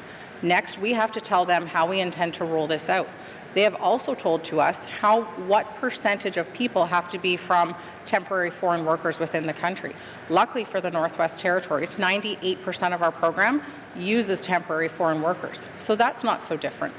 What we need to determine, though, is how we're going to allocate those 150 allocations, nominations, that we get from within the Northwest Territories. We know that we have far greater people waiting to get their hands on those nominations, like the rest of the country. Every jurisdiction is experiencing this right now. There is a great number of demand, and we need to make sure that we are, yes, being fair, but also ensuring that there is a very notable benefit to the Northwest Territories and how we choose to roll this out. No matter what program we go forward with, I'm very aware that we're not going to make everybody happy, and that weighs very heavily on my heart, and that's why we're making sure that we get this as right as possible. Thank you. Minister of Education, Culture, Employment. Final supplementary, member from Range Lake. Thank you, Mr. Speaker. Mr. Speaker, the reason I'm confused, people are confused, is because we have a date of February, which is a month, not a date, and we're unclear on how people will be prioritized. So again, for people who have lived in the North, who have contributed to the North, and whose permits are running out, are those people going to be prioritized? That's what the Chamber wants. That's what our residents want. That's what business owners want. Can the minister commit to that, or at least give clarity that that is the top consideration that is going into this framework? If she can't commit that today, is that at least being part of the calculation? Thank you, Mr. Speaker. Member from Range Lake, Minister of Education, Culture and Employment. Thank you very much, Mr. Speaker. Mr. Speaker, that is absolutely part of the calculation. I have heard from an equal number of residents, probably to the member, who have said this needs to be part of it. But to be honest, I've also heard from an equal number of people who have said that's not fair. So we're seeing both sides of it. We're considering everything, and I'm certainly considering that piece of it. Thank you. Minister of Education, Culture and Employment. Oral questions. Member from Yelney Centre. Thank you, Mr. Speaker. Mr. Speaker, I'd like to follow up on questions asked by my earlier colleague from Yellowknife North, which is to the Minister of Health. So, if we're not cutting frontline workers, which of course I'm not in favor of cutting frontline workers, how do we get more with less? In other words, where are the cuts going to come from? Thank you. Thank you, member from Yellowknife Centre. Minister of Health and Social Services. Thank you, Mr. Speaker. Mr. Speaker, as this budget is going to be before the House, there is an allocation that goes directly to NTHSSA. It's NTHSSA has to come up with their allocation, with their budget, what's in the for what's in here, and to build their budget within the allocated amount. So what right now we are looking at is that the direction has been given to, and it is every year, to the Governing Council, is to come up with their budget and present their budget. What I can say is when I do receive that budget for the 25-26, I will have that conversation with Cabinet, and then I've also committed to having that conversation to regular members as to see how we're going to move forward within this next year with their budget. Thank you, Mr. Speaker. Minister of Health and Social Services, the member from Yellowknife Centre.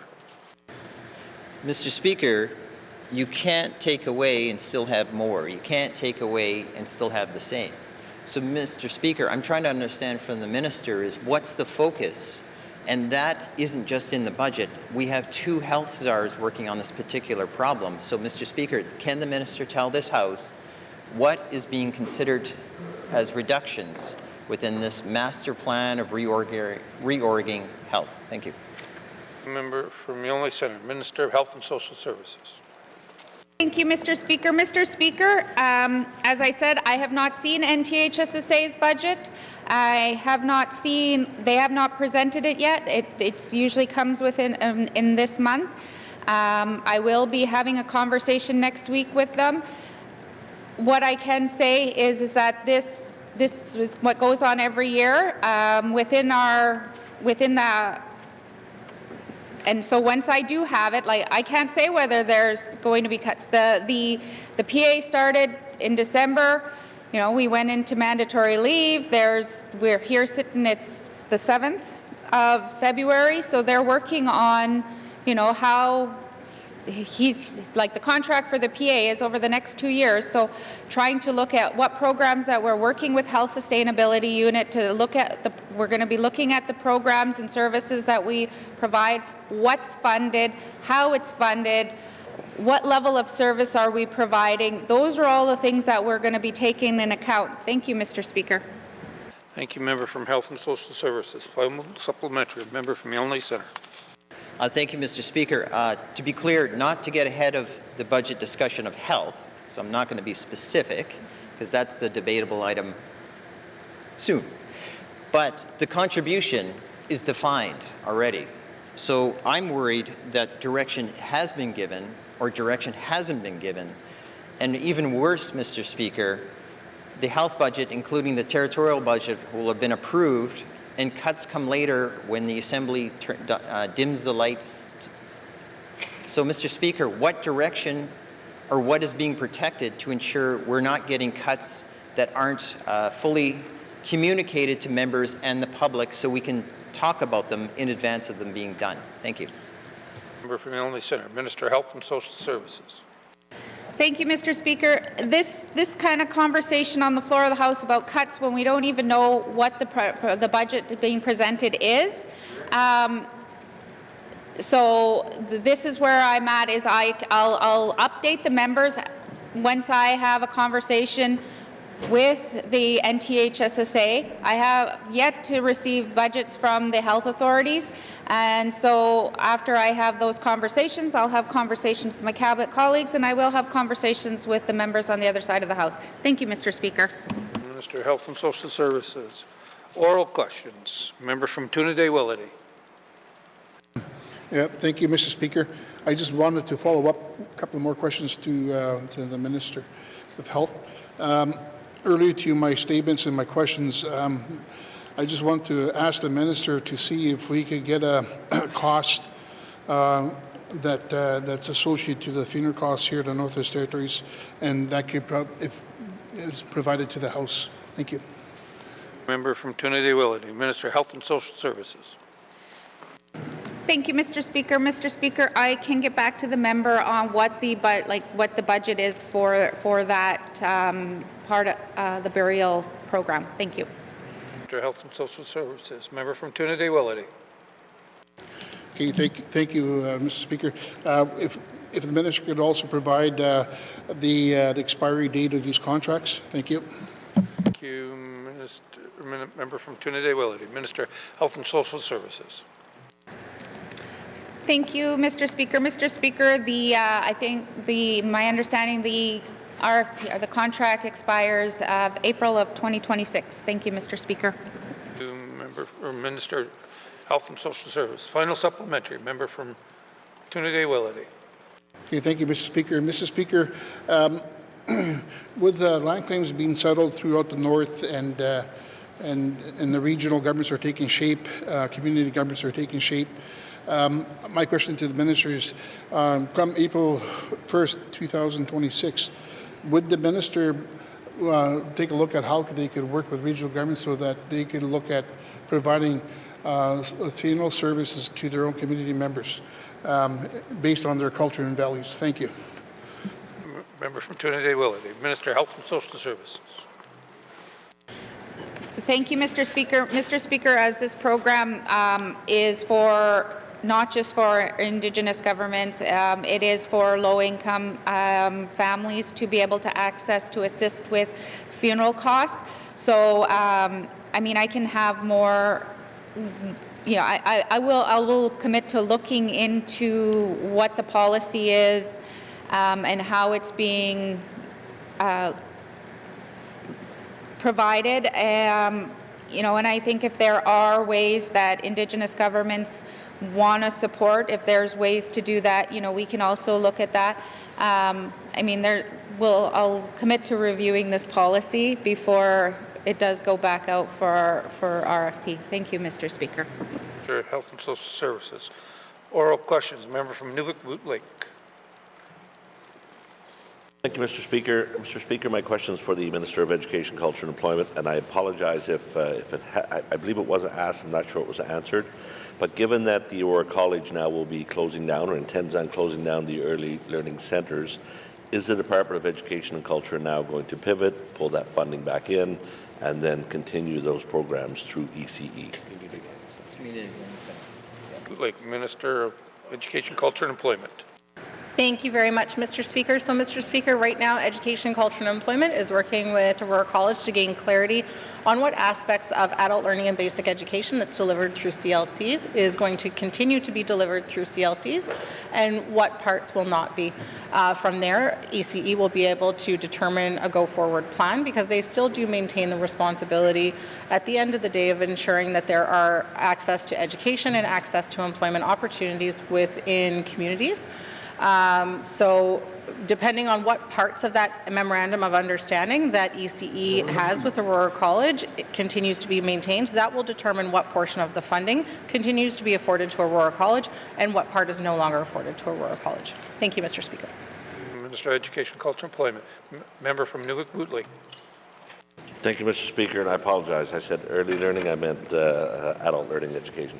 So our mandate is to provide that. The buildings are certainly still going to be there. So then, just for clarification, then, the intent is, moving forward, once the negotiations or once the discussion happens with Aurora College, that we continue to provide that service and those learning centres will be open and staffed as they were previous to the college making those decisions. Thank you. Member from Nuvik-Boot Lake, Minister of Education, Culture and Employment. Thank you very much, Mr. Speaker. I'm glad that the member asked the clarifying question because that's not what I said. So I want to be very clear that what that looks like going forward, I cannot say. I cannot say how those opportunities are going to be afforded to communities. I know that, for example, one of our community learning centers is currently being used as classroom space for some high school students in a community that very much needs it and very much needs for that community learning center to continue as that type of space. I can say that some Indigenous governments have reached out to ECE or to Aurora College and have said, hey, we have a different plan for what we want our community learning center to be. And some post-secondary institutions have also reached out as well. And so I think that although this has been certainly a shock to the Northwest Territories, I think that we're in a really good position and have an opportunity in front of us to re-envision what these centers become and what adult learning looks like in communities. Thank you. Minister of Education, Culture and Employment. Final supplementary. Member from Nuvik-Boot Lake. Thank you, Mr. Speaker, and thank the Minister for that. And she kind of answered a little of my last question, which would be, has the department now reached out to, certainly in the areas where the Indigenous governments are very much involved in adult learning, have their own programs running through, and has the department now kind of looked to, and I know the department works with Indigenous governments to expand that, given that there's likely going to be a gap here that needs to be filled. Thank you. Nuvik-Boot Lake. Minister of Education, Culture and Employment. Thank you very much, Mr. Speaker. Mr. Speaker, in multiple instances, the Department of Education hasn't even had to pick up the phone. As soon as the media articles hit the online waves there, the phone started ringing.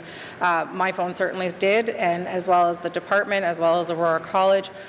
So once we have clarity as to kind of what the landscape looks like, then would be the opportune time to start making phone calls and being able to actually have concrete conversations about how Aurora College intends to go forward so that we can have conversations based on known factors. Thank you. Minister of Education, Culture and Employment. Oral question. Member from Elm Lake Centre. Thank you, Mr. Speaker. Mr. Speaker, I have a question for the Minister of ECE regarding income support. Mr. Speaker, it's my understanding that I have a lot of experience helping constituents with this, but for them to get housing support, they have to go to the Yellowknife Housing Authority to get on the housing list first. But unfortunately, most of these people don't actually need the full-fledged housing support through Yellowknife Housing Authority and have no intention, because they're not at risk and they're certainly a low priority. But what it does is create an administrative burden for the local authority here, and I have no doubt it creates a local administrative burden for all housing authorities. So I'm asking the Minister of EC&E, would she commit to having a conversation with housing to ensure that we're being efficient with their time and resources rather than bottlenecking the housing system up by a process, an unnecessary process, embedded into income support that really is unnecessary? Thank you. Member from Milne Centre, Minister of Education, Culture and Employment. Thank you very much, Mr. Speaker. Mr. Speaker, the members in luck, the Minister of Housing and I really enjoy working together. We have already had multiple conversations about this and have already provided direction to our departments and look forward to sitting down with the departments, continuing those conversations, and then being able to share the outcomes of those conversations with members within probably the first or second quarter of this year. Thank you. Thank you, Member. Minister of Education, Culture and Employment. Member from Milne Centre. Oh, member from Rangeley. Thank you, Mr. Speaker. Mr. Speaker, and thank you to my colleague. Mr. Speaker, I just want to ask the Minister of Finance, have we given up on restoring balance, the fiscal sustainability strategy of this government? Thank you. Good question. Member from Rangeley, Minister of Finance. Mr. Speaker. Member from Rangeley. Can the Minister explain her budget then? Thank you. Member from Rangeley, Minister of Education, Minister of Finance, and please. Run a committee. Yeah, Mr. Speaker, I'm not sure that I'm. Oh, I'll wait a minute.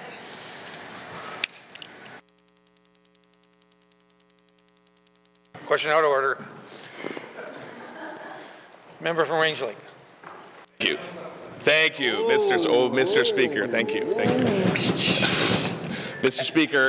Speaker, when can this House expect to see the cuts that are promised by this that will get us to $150 million in additional surplus that the policy puts out? Because we aren't seeing it with the estimates that have been coming out to date. I'm not talking specifically about what's in those estimates, but we have not seen the range of cuts that have been promised that people are concerned about. People want to know what's going on.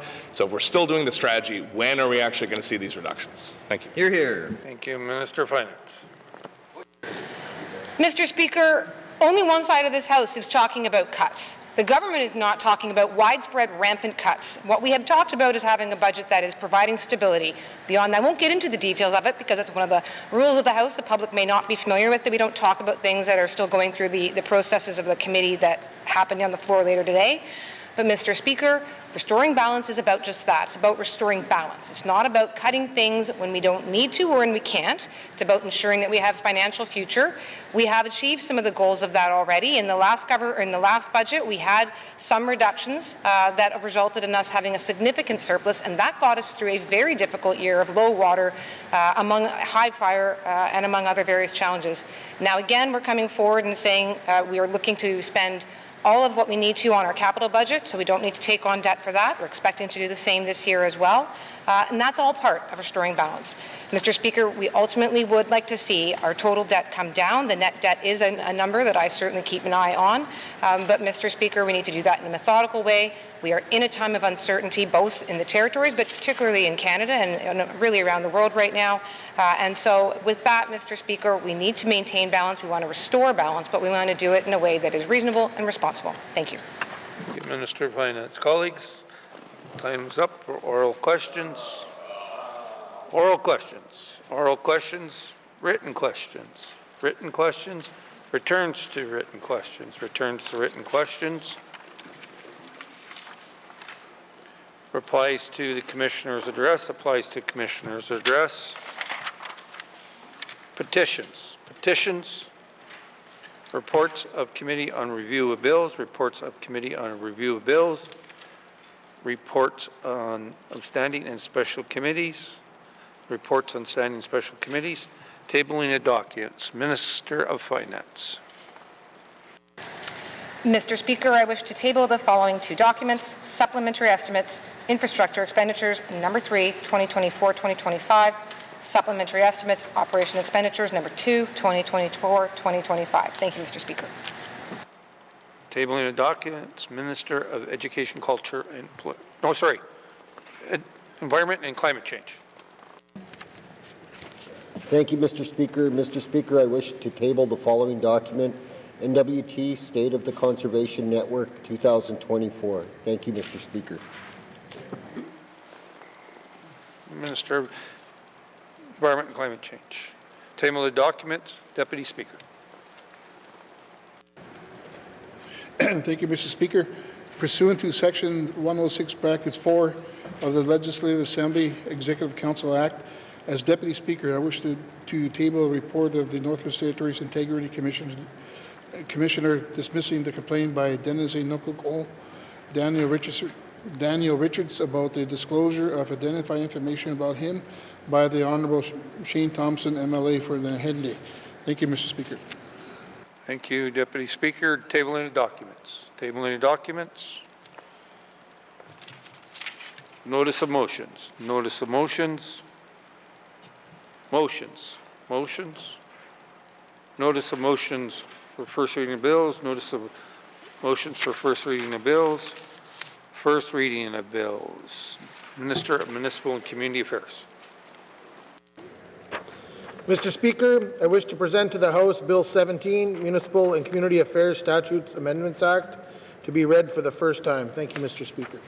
Thank you, Mr. Speaker. Pursuant to Rule 82-3, Bill 17 is deemed to have first reading and is ready for second reading. First reading of bills, Minister of Justice. Mr. Speaker, I wish to present to the House Bill 18, an act to amend the Partnership and Business Names Act, to be read for the first time. Thank you, Mr. Speaker. Justice. Pursuant to Rule 8.2, brackets 3, Bill 18 is deemed to have first reading and is ready for second reading. First reading of bills, first reading of bills. Second reading of bills, second reading of bills. Considerations in Committee of the Whole and bills and other matters. Table document 275-20, brackets 1. Table document 278 and table document 279 with the member from Toonaday-Willety in the chair.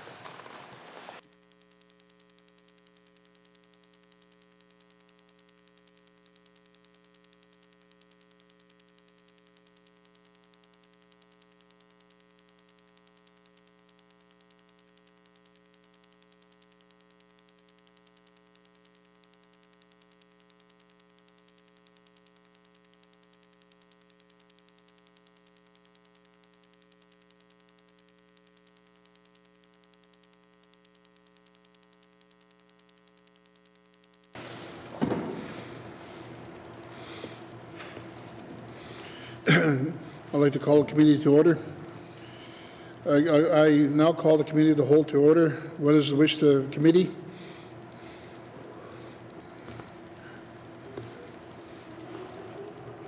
Okay, sorry. Yes, thank you. I'm going to go to the member from Nunavut Lake.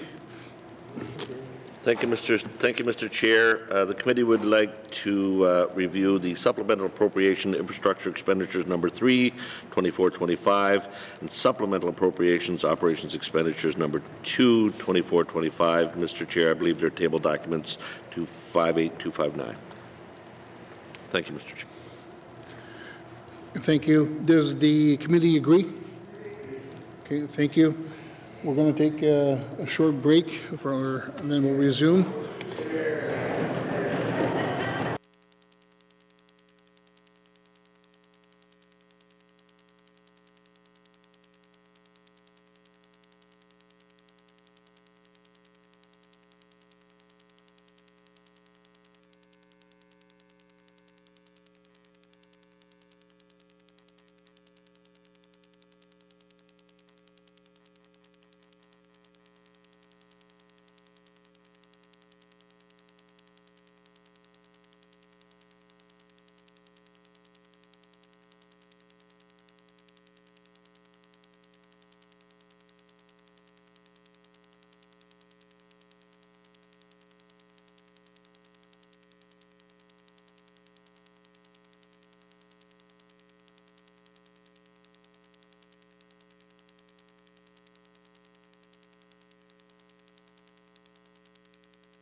We're all good?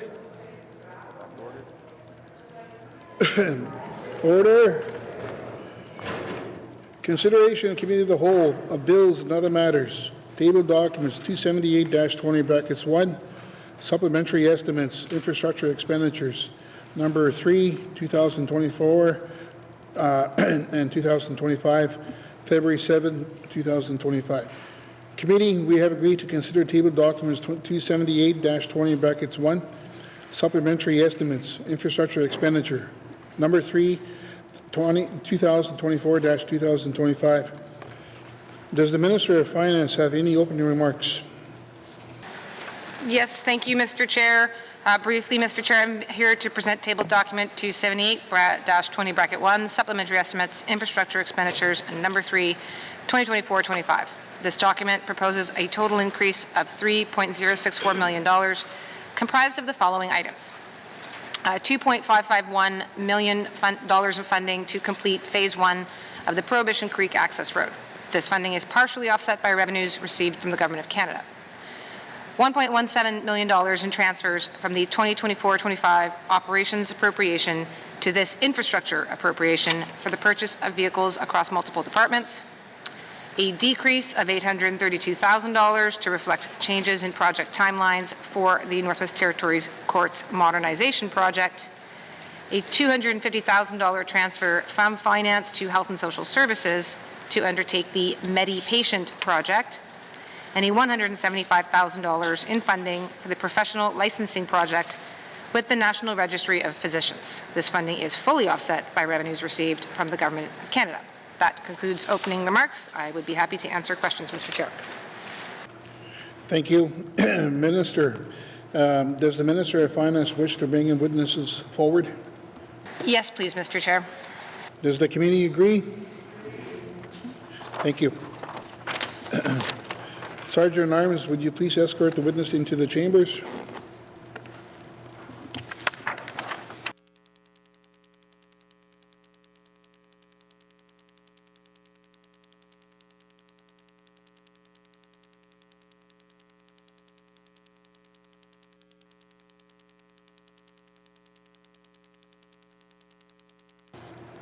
Thank you. Would the Minister please introduce her witnesses?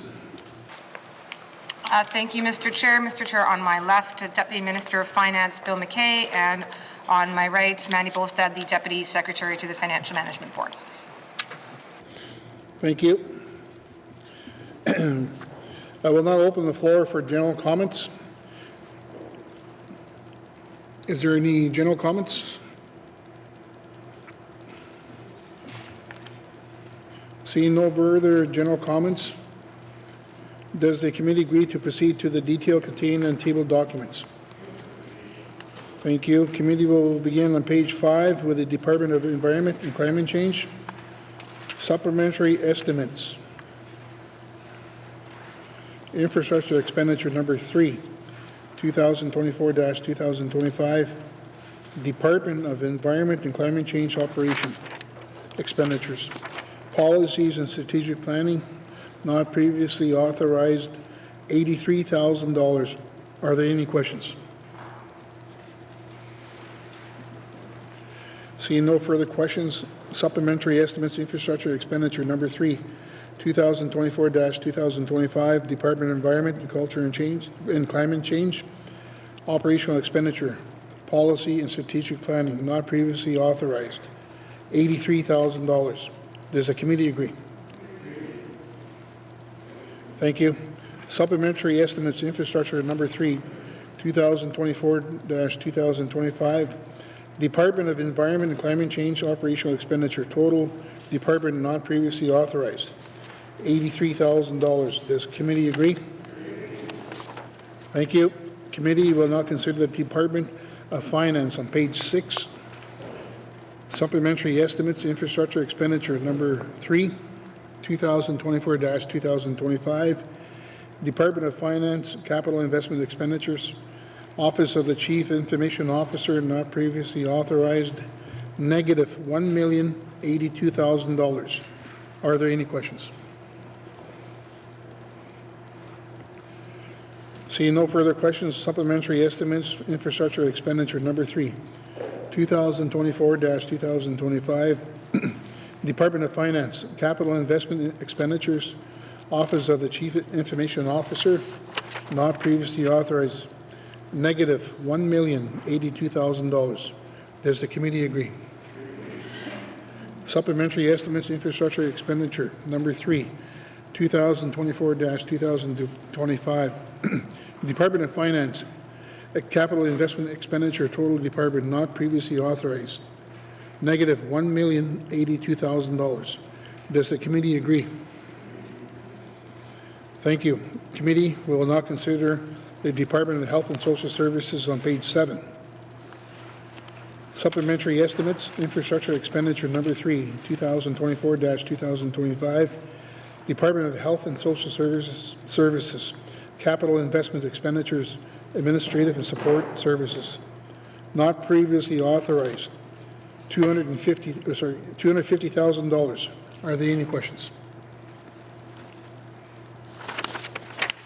Seeing no further questions, supplementary estimates, infrastructure expenditure number 3, 2024-2025, Department of Health and Social Services, capital investment expenditures, administrative and support services, not previously authorized, $250,000.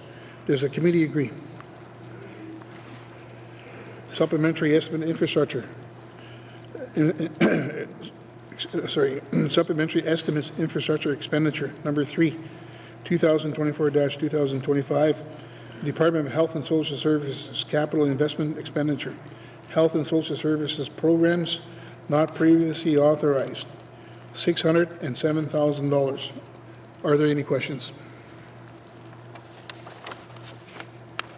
Seeing no further questions, supplementary estimates infrastructure expenditure number 3, 2024-2025, Department of Health and Social Services, capital investment expenditure, Health and Social Services programs not previously authorized, $607,000. Does the committee agree? Thank you. Supplementary estimates, infrastructure expenditure number 3, 2024-2025, Department of Health and Social Services capital investment expenditure, total department not previously authorized, $857,000. Are there any questions? Seeing no further questions, supplementary estimates, infrastructure expenditure number 3, 2024-2025, Department of Health and Social Services, capital investment expenditure, total department not previously authorized, $857,000. Does the committee agree? Thank you. Committee will now consider the Department of Infrastructure on page 8. Supplementary estimates, infrastructure expenditure number 3, 2024-2025, Department of Infrastructure capital investment expenditure, assets management, not previously authorized, $3,086,000. Are there any questions? I'm going to go to the member from Greensleeve. Thank you, Mr. Chair. Could the minister please explain how much of this expenditure for the Prohibition Creek Access Road is offset by the Government of Canada? Thank you, Mr. Chair. Thank you. I'm going to go to the minister. Thank you, Mr. Chair. Mr. Chair, this is a 75-25 or 75%, 25% cost shared project. So $1.913 million is offset by revenues from the Government of Canada. Thank you. Thank you. I'm going to the member from Greensleeve. Thank you, Mr. Chair. Nothing further. Thank you. Any further questions from General? I'm going to go to the member from Nunavut Lake. Thank you, Mr. Chair. Mr. Chair, we see throughout these appropriations that there's funding in there for vehicles, and I understand that some of this funding has been transferred either from deletions throughout the budget or is offset by some potential from some funding from other sources. I guess my question is just for clarity. Typically, when the capital budgets come through, you would think that departments would be budgeting for vehicles and not seeing them come back in an appropriation. I'm wondering if if the minister can kind of give an overview of why vehicles come through an appropriation and not budgeted during capital budget process. Thank you. Thank you. I'm going to go to the minister. Thank you, Mr. Chair. Mr. Chair, typically, if the vehicle comes in under $50,000, then we wouldn't necessarily have to see it coming in here. That's the threshold for having to come in on a capital, as a capital project or a capital item. So with the cost of vehicles rising, and particularly if there's specialized vehicles like the ambulance in Betchico that was in one of the earlier items here today, then that does need to come in through an infrastructure budget item. I hope that answers the question. Thank you. Thank you. I'm going to go to the member from Nunavik-Bootleek. Thank you, Mr. Chair. So are these 8 vehicles then being purchased here? Are they specialized vehicles or vehicles that just weren't budgeted for in the capital budget and now are coming through in a supplemental? Thank you. Thank you. I'll go to the minister. Thank you, Mr. Chair. So these 8 items were budgeted originally under the operations budget. This is where it's saying going from Fund 1 to Fund 2 is part of just moving that they were. So the amount that we're putting into the infrastructure operations or the infrastructure budget here is coming off of the operations budget to reflect that. So they're moving in terms of the accounting, how they're being accounted, considered in the accounting. Thank you. Thank you. I'm going to go to the member from Nunavik-Bootleek. Thank you, Mr. Chair. So just again, clarity. So they were budgeted in operations. They weren't purchased through operations. Therefore, they brought them through a supplemental. Is that? Thank you. I'm going to go to the minister. Thank you, Mr. Chair. And Mr. Chair, again, it's perhaps let me see if the Deputy Minister wants to take a go at sort of explaining this end of it. Thank you. Thank you. I'll go to the Deputy Minister. Thank you, Mr. Chair. So as the Minister mentioned, there's a capital threshold that the OAG sets for as $50,000. So any capital asset that you purchase that's over $50,000 has to be accounted for in Fund 2 as an infrastructure acquisition. So in this case, the cost of the vehicles turned out to be more than $50,000, so they have to move it from the operations budget to the capital budget, so from Fund 1 to Fund 2. So there's a supplementary appropriation here and then a negative supplementary appropriation on the operations side. Thank you. Thank you. I'm going to go to the member from Nunavik-Bootleek. Thank you for that clarification. Nothing further, Mr. Chair. Thank you. Is there any further questions from members? Seeing no further questions, supplementary estimates, infrastructure expenditure number 3, 2024-2025, the Department of Infrastructure, capital investment expenditures, asset management not previously authorized. $3,086,000. Does the committee agree? Thank you. Supplementary estimates, infrastructure expenditure number 3, 2024-2025, Department of Infrastructure, capital investment expenditures, programs and services not previously authorized, $120,000. Are there any questions? Seeing no further questions, supplementary estimates, infrastructure expenditure number 3, 2024-2025, Department of Infrastructure, capital investment expenditures, programs and services not previously authorized, $120,000. Does the committee agree? Supplementary estimates, infrastructure expenditure number 3, 2024-2025, Department of Infrastructure, capital investments expenditure, total department not previously authorized, $3,206,000. Are there any questions?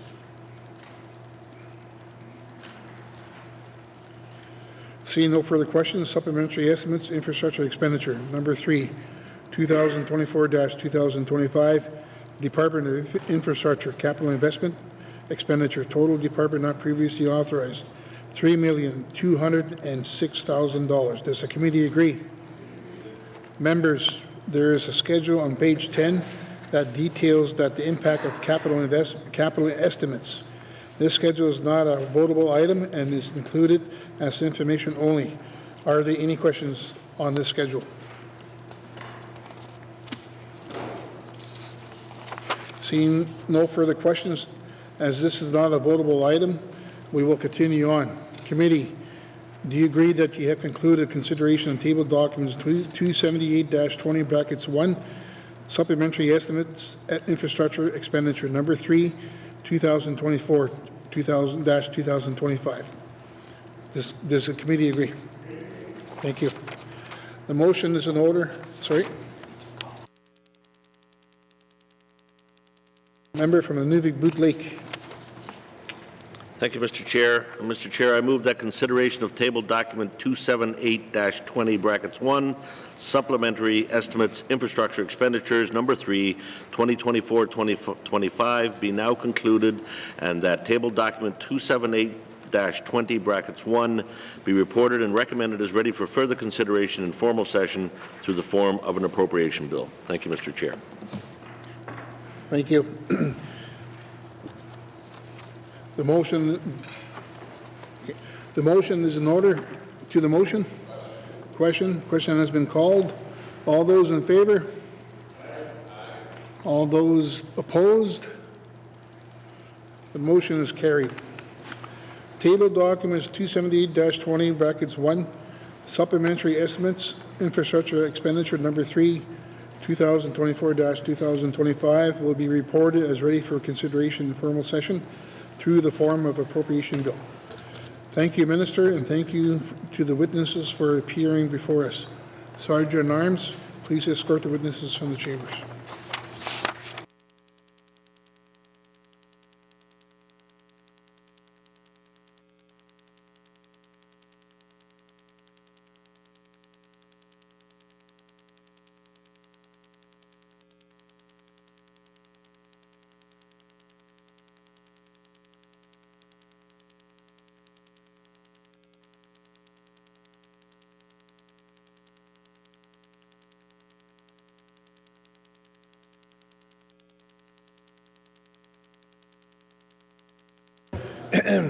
Consideration Committee of the Whole of Bills and Other Matters. Table documents 279-20 brackets 1.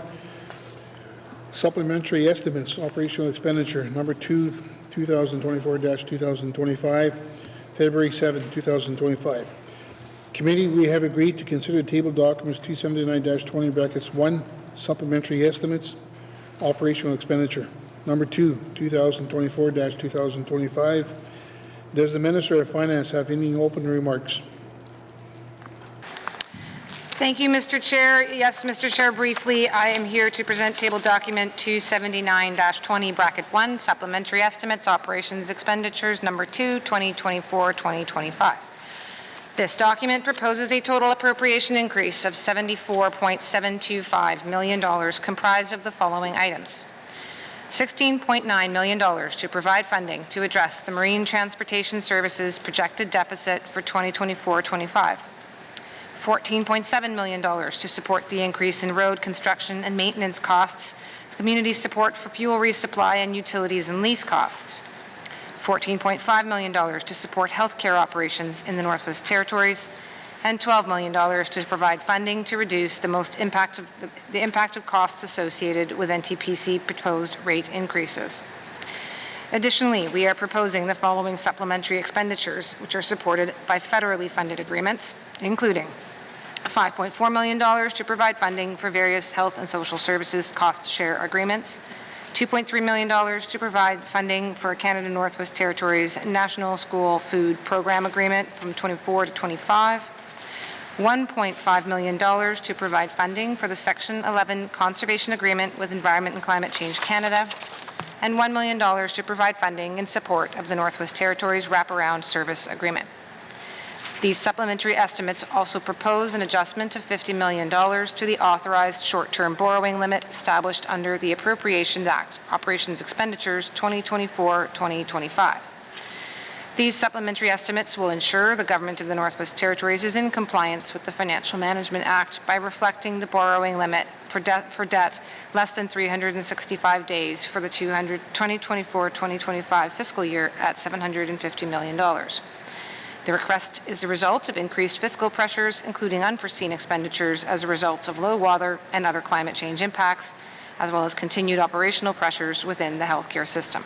That concludes my opening remarks. I would be happy to answer questions that members may have, Mr. Chair. Thank you. Minister, does the Minister of Finance wish to bring in witnesses into the House? Please, Mr. Chair. Does the committee agree? Thank you. Sergeant at Arms, please escort the witnesses into the chambers.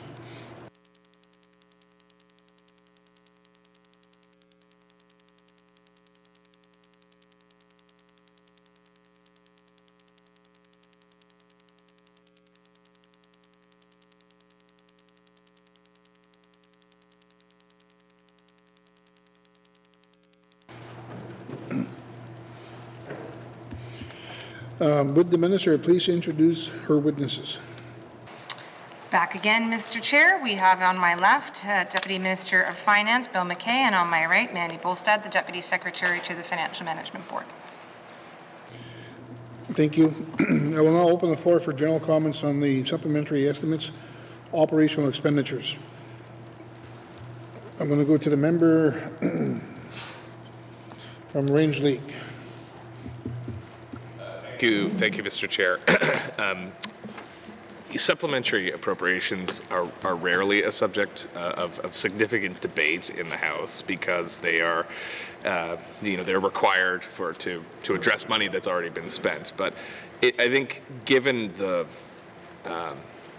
uncertain times we're in, given that there's a push for fiscal sustainability and fiscal discipline, especially so we have resources to invest in the right priorities, I think it's appropriate to kind of take a more careful look at how money's being spent. And there's everything in here is very important.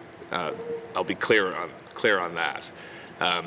And no one would question things like Métis health benefits and chemotherapy drugs and things like that. But when you see the cost overruns of these things, they're significant.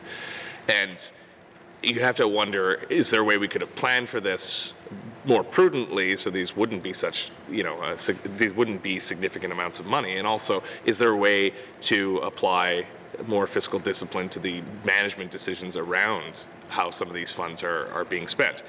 And, we shouldn't be in a situation where, because typically we don't have many questions and it is almost like a rubber stamping exercise to approve supplementary estimates, that you can just do whatever you need to and they're going to get approved anyway, even if you go a bit over. So I think in this case in particular, I certainly will be having more questions as we go through the document, but until we start to see some progress on balanced budgets, we do need to take a closer eye here.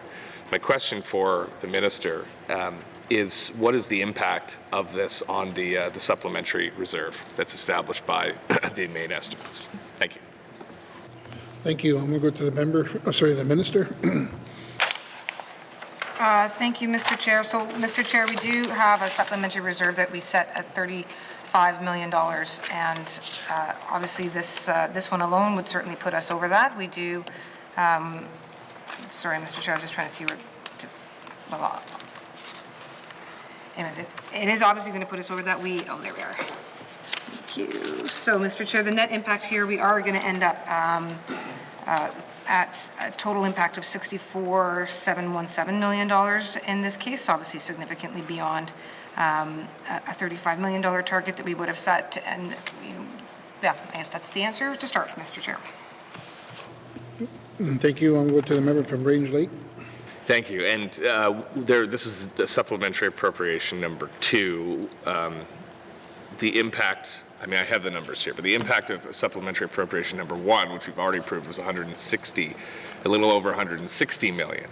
So the net impact of all this, and members of the public can find this on the back of the document, but is 188 million, just over 188 million in the red. So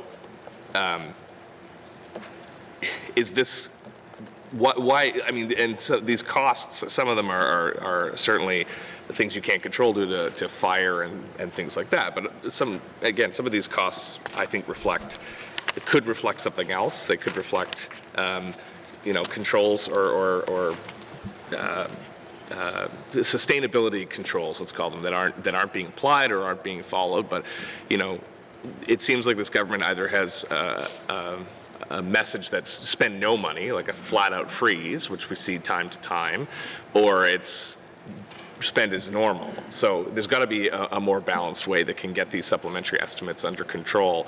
So is there, and not counting new revenue, I always want to see new revenue, but is there a way that the minister can think of, or the minister's working on, to find a way to limit supplementary appropriations to the reserve, for example, or some other mechanism that would better align expenditures or better align the operations of the GNWT to the main estimates, especially around healthcare? Thank you. Thank you. And then we'll go to the minister. Thank you, Mr. Chair. Mr. Chair, I appreciate that question.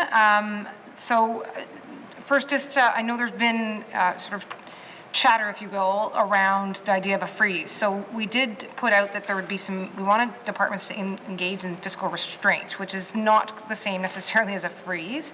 And that is likely to probably arise in the discussions over the course of today. But the idea is, as we come to the end of the fiscal year, we are saying, departments do have budgets. If they are under a certain amount, then they can, for example, if there's an unfunded position, then there is funding there. They may be able to utilize funding if it's not restricted. We're saying, look, don't utilize funding. It's not going to lapse. You're not losing your budgets, which sometimes is a narrative that gets out there, that people can just use this money before it gets used up. And we're trying to impose more of a rigor around ensuring that money is in fact being used for what this assembly is approving it for, so for ones, but there's certainly not a freeze per se.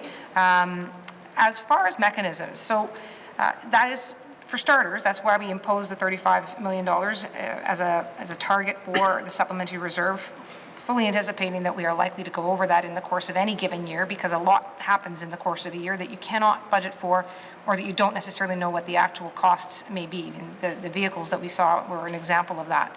In the infrastructure supplementary appropriation that we just dealt with. So that is one part of it. Another part, Mr. Chair, is the processes that take place at the Financial Management Board table, where we have a process whereby every department that wants to come and says, look, I need a supplementary estimate, has to go through a process of analysis. It includes determining whether or not it's even appropriate, whether it falls within the definition of something that could reasonably have been considered an unforeseen expense. Departments are often turned away and told, no, you're going to have to come back through the budgeting process, the usual process, because what you're asking for isn't unexpected, didn't arise unexpectedly, isn't urgent or essential at this moment. So there certainly are times where they get turned away. But again, there's that analysis that takes place there. Last but not least, Mr. Chair, with respect to health specifically, again, there's significant, this is frankly one of the most significant fiscal challenges that we are facing. It's such an essential area of services that we provide to the public, and it is 30% of our budget, and there are continuous cost overages and significantly supplementary estimates here.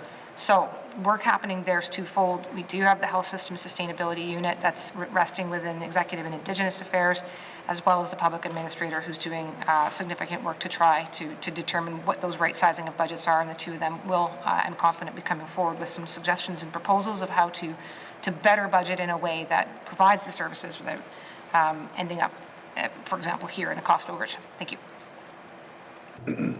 Thank you. I want to go to the member from Range Lake. Thank you, Mr. Chair. When is the last time the supplementary reserve was not exceeded from what it was initially budgeted at the mains? Like, is there any time when that the officials probably, because I don't expect the minister to know this, but is there any time that it's been kept to what the Ledge has voted it at? So right now it's 35 billion. Has there ever been a time when supplementary expenditures have been kept underneath the limit that's set by the main estimates? Thank you. Well, thank you. I'll go to the minister. Thank you, Madam Chair. I'm so used to the last government. Sorry, Mr. Chair. No, I mean, those of us sitting here haven't necessarily occupied these positions, any of us, for 10 years of history, but to the best of all of our knowledge, we do tend to typically go over. Again, I will be frank, Mr. Chair, I have often asked why we put it at 35, and I'm promptly reminded that raising it doesn't necessarily create the kind of fiscal barriers that we are discussing now. So I'm happy to go back and ask the department if they can look back in time, but again, our knowledge right now is that it's certainly not in the last sort of 5 or 6 years. Thank you. I'm going to go to the member from Range Lake. Thank you. No, and I appreciate the offer from the minister, but I think the point is made. And it's not like, I get it if it was like, well, we went to 40 million and we budgeted for 35 or 38 million or 50 million or even 60, but it's 188 million. And we budgeted 35. Right? So like this is I think you got to think of what the average reader who's looking at these documents sees and thinks about our financial process. And again, when they hear we've got a belt tighten because we can't, our expenditures are exceeding our revenues, and they see us blowing past our supplementary reserve, maybe it's time to rethink how we budget that supplementary reserve so these don't look like shocks. Because it's fine to say all the smart people in this room understand this process, and we have all the in-camera meetings at committee, which again the public doesn't get to see, to really tease this information out. So we need to do a better job of explaining this, and we also, quite frankly, need a plan to cover expenditures. We'll have more discussions as we go on through this process, but this is not a blank check for supplementary appropriations, not this time. Thank you, Mr. Chair. Thank you. Is there any further general comments? Okay. Seeing no further general comments, does the committee agree to proceed to the detail contained in the table documents? Committee? Agreed. Committee will begin on page 3 with the Legislative Assembly. Supplementary estimates, operational expenditure number 2, 2024-2025. Legislative Assembly, operational expenditure Office of the Clerk, not previously authorized, $20,000. Are there any questions? Seeing no further questions, supplementary estimates, operational expenditure number 2, 2024-2025, Legislative Assembly operational expenditure, Office of the Clerk, not previously authorized, $20,000. Does the committee agree? Supplementary estimates, operational expenditure number 2, 2024-2025, Legislative Assembly operational expenditure, total Legislative Assembly not previously authorized, $20,000. Does the committee agree? Committee will now turn to page 4 for the Department of Education, Culture and Employment. Supplementary estimates, operational expenditure number 2, 2024-2025, Department of Education, Culture and Employment, operational expenditure, education not previously authorized, $4,138,000. Are there any questions?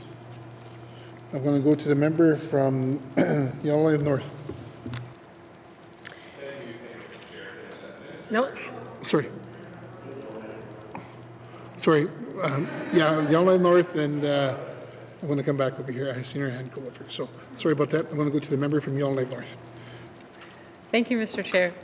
I'm wondering whether the minister can explain why the $1.869 million increase to the school funding framework. I'm hoping that perhaps it's related to increased attendance in schools and therefore increased transfers according to the school funding formula, but maybe the minister can explain. Thank you very much. Thank you. I'm going to go to the minister. Thank you, Mr. Chair. This is indeed relating to the school funding framework requirements. So yeah, there's an increase in this case. I'm definitely not going to be the right minister to necessarily get into explaining exactly how that calculation gets made. But the good news is that yes, indeed, it does tend to be impacted by determination of attendance or attendance of number of students that are attending. And it gets adjusted in the year because our fiscal year and their school year don't necessarily quite align. But in this case, we did with an enrollment. I keep saying attendance. It's enrollment, not attendance. But with the enrollment numbers up now, we are able to adjust through the year. It's actually a good example of why a SUP does come through because of the timing of it. But yeah, thank you, Mr. Chair. Thank you. I'm going to go to the member from Yellowknife North. Thank you, Mr. Chair. It's certainly promising, and I would just like to perhaps follow up afterwards with the Minister of Education to better understand higher enrollment numbers and what this means for the territory, but I'll leave that here for now. Thank you. Okay. Thank you. I'm going to go to the member from Rangeley. Thank you, Mr. Chair. No, asked and answered. So I cede my time. Okay, thank you. Any further general comments from members? Okay, seeing no further questions, supplementary estimates, operational expenditure number 2, 2024-2025, Department of Education, Culture and Employment, operational expenditure, education not previously authorized, $4,138,000. Does the committee agree? Thank you. Supplementary estimates, operational expenditure number 2, 2024-2025, Department of Education, Culture and Employment, operational expenditure, labor development and standards, not previously authorized, $338,000. Are there any questions? Seeing no further questions, supplementary estimates, operational expenditure number 2, 2024-2025, Department of Education, Culture and Employment, operational expenditure, labor development and standards, not previously authorized, $338,000. Does committee agree? Thank you. Supplementary estimates, operational expenditures number 2, 2024-2025, Department of Education, Culture and Employment, operational expenditure, language and cultures, not previously authorized, $272,000. Are there any questions? Seeing no further questions, supplementary estimates, operational expenditure number 2024-2025, Department of Education, Culture and Employment, operations and expenditure, language and culture, not previously authorized, $272,000. Does the committee agree? Thank you. Supplementary estimate, operational expenditure number 2, 2024-2025, Department of Education, Culture and Employment, operational expenditure, total department not previously authorized, $4,748,000. Does the committee agree?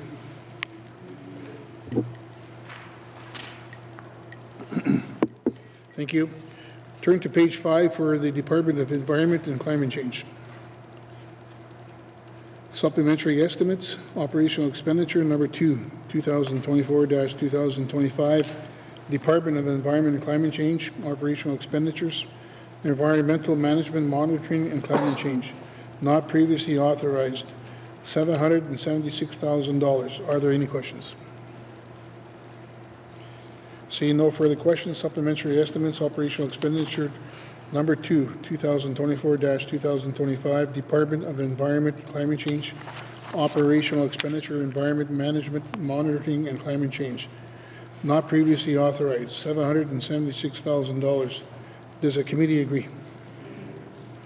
Thank you. Supplementary estimates, operational expenditure number 2, 2024-2025, Department of Environment and Climate Change, operational expenditure, policy and strategic planning, not previously authorized, negative $83,000. Are there any questions?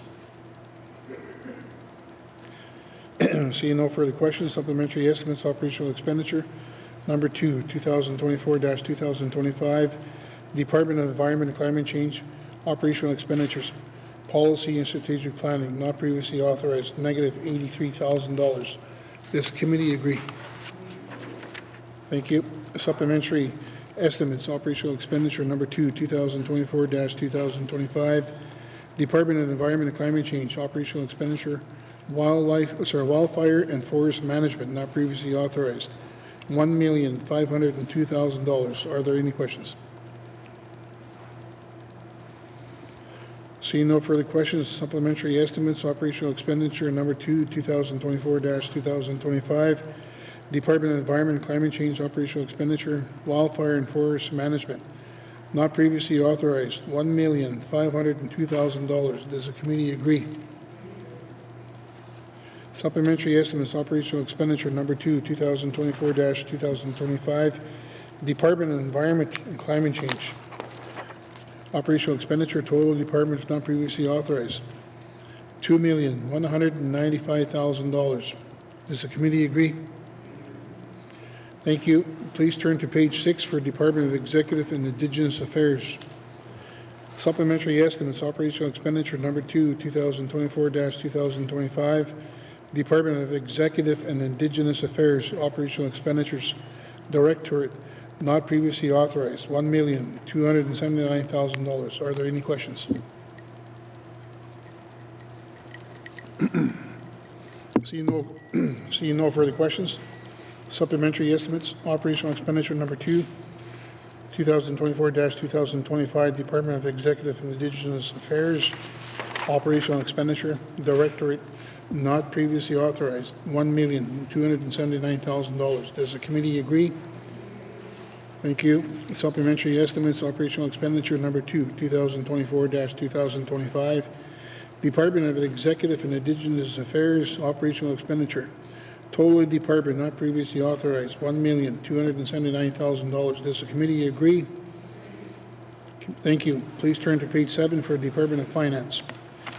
Supplementary estimates, operational expenditure number 2, 2024-2025, Department of Finance, operational expenditure, Directorate, not previously authorized, $11,950,000. Are there any questions? Okay, I'm going to go to a member from Range Lake. Sir.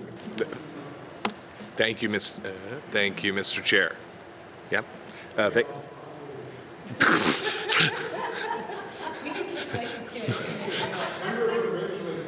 Thank you, Mr. Chair. Mr. Chair, I'm not going to say we shouldn't be spending money to lower the cost of living for Northerners, but it seems like this is kind of an endless cycle we're trapped in with the high cost of power in the Northwest Territories. So my first question is, what's the total amount of money we provide for subsidies to consumers for their utility costs? Thank you. Thank you. I'll go to the Minister. Thank you, Mr. Chair. So in this supplementary appropriation is reflecting something that came out just at the end of last year in response to the GRA that we were required to file by the PUB, where we've proposed to put in $48 million over 4 years, so $12 million for this year, and that's what this sub amount is. In addition to that, Mr. Chair, we also provide the Territorial Power Support Program, which subsidizes all of the communities that are thermal communities, so communities that are running on diesel generators.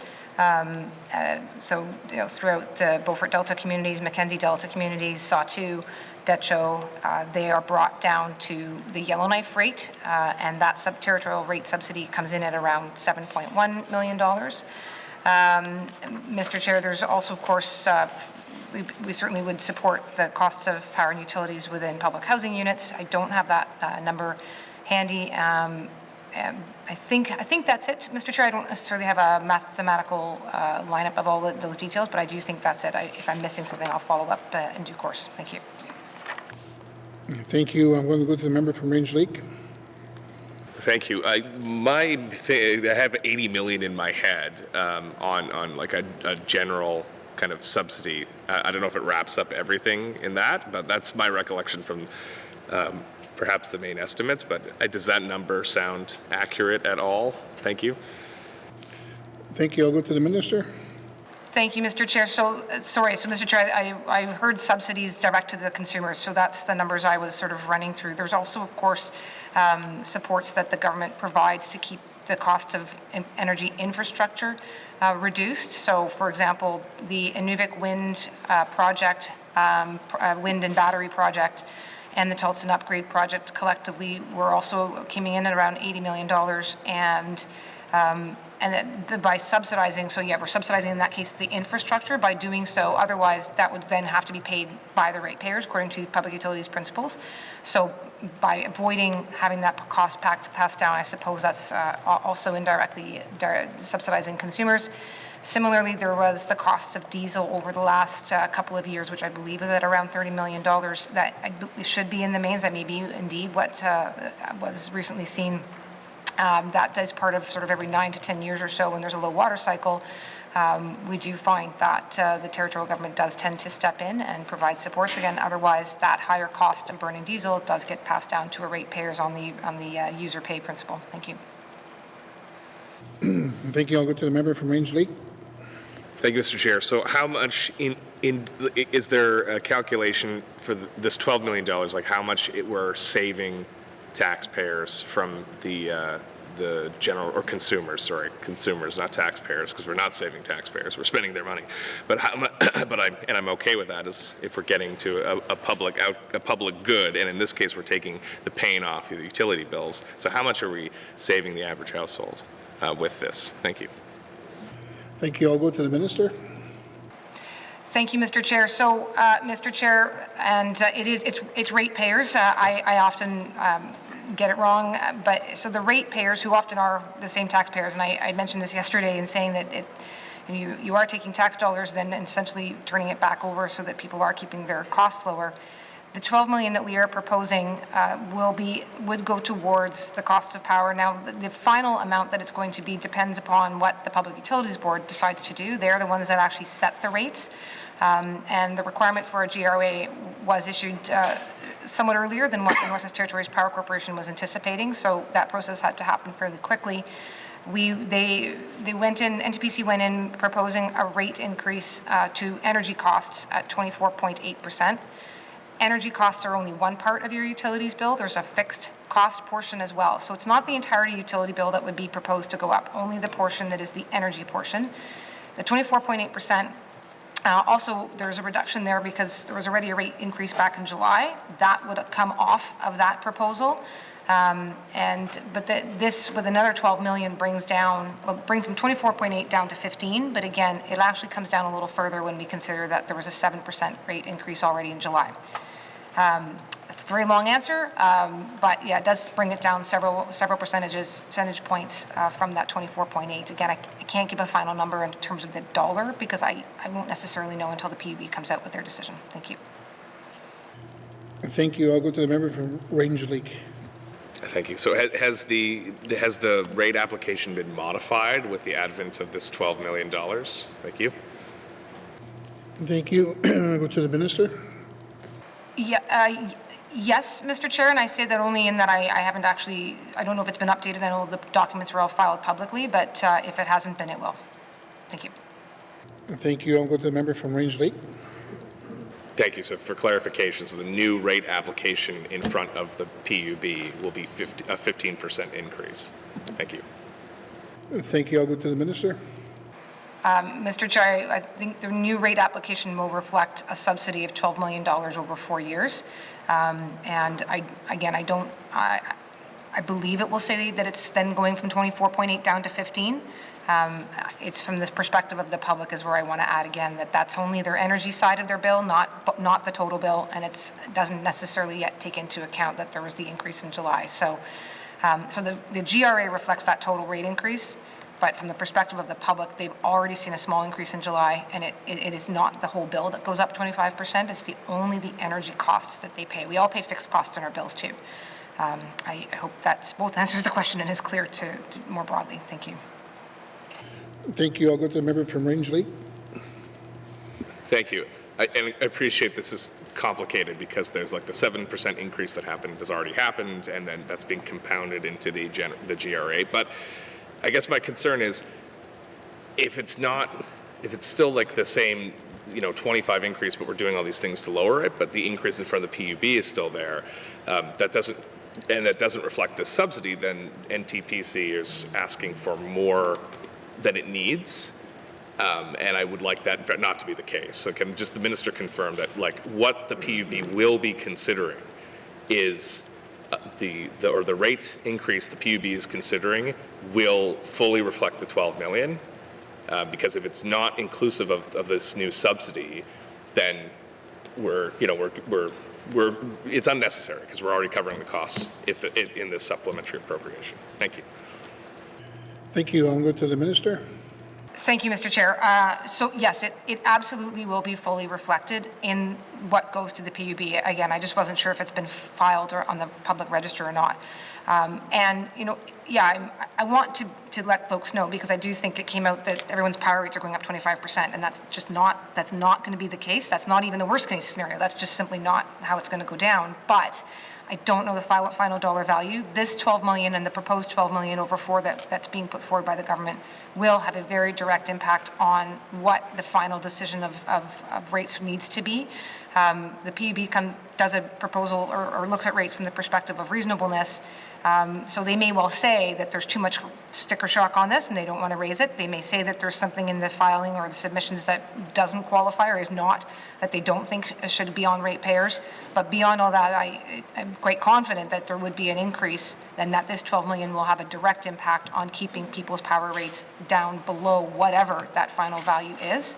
And will have therefore a direct impact on people's rate, the rates that everyone pays, because if it's, this is for an average rate across the territory. Thank you. Thank you. I'm going to go to the member from Range Lake. What would be the cost to eliminate the, like, to mitigate the rate increase? Like what's the dollar amount of that subsidy that would not, which would kind of not require this rate increase? Thank you. Thank you. I'll go to the minister. Thank you, Mr. Chair. Mr. Chair, I could certainly run that number for the House or for the member. I don't have that here. It would, I mean, again, bit of me having to sort of tea leave what the PUB's final rate increase would necessarily be. I don't know that. I can certainly, once that's done, we could certainly consider coming back. Obviously, that's the role of the House. Thank you. Thank you. I'll go back to the member from Range Lake. Thank you. Well, very quickly, we're constantly chasing ourselves here, Mr. Chair, and I think this problem is not going to go away unless we make some real structural changes to our energy grid. Thank you, Mr. Chair. Thank you. I'm going to the member from Yellowknife North.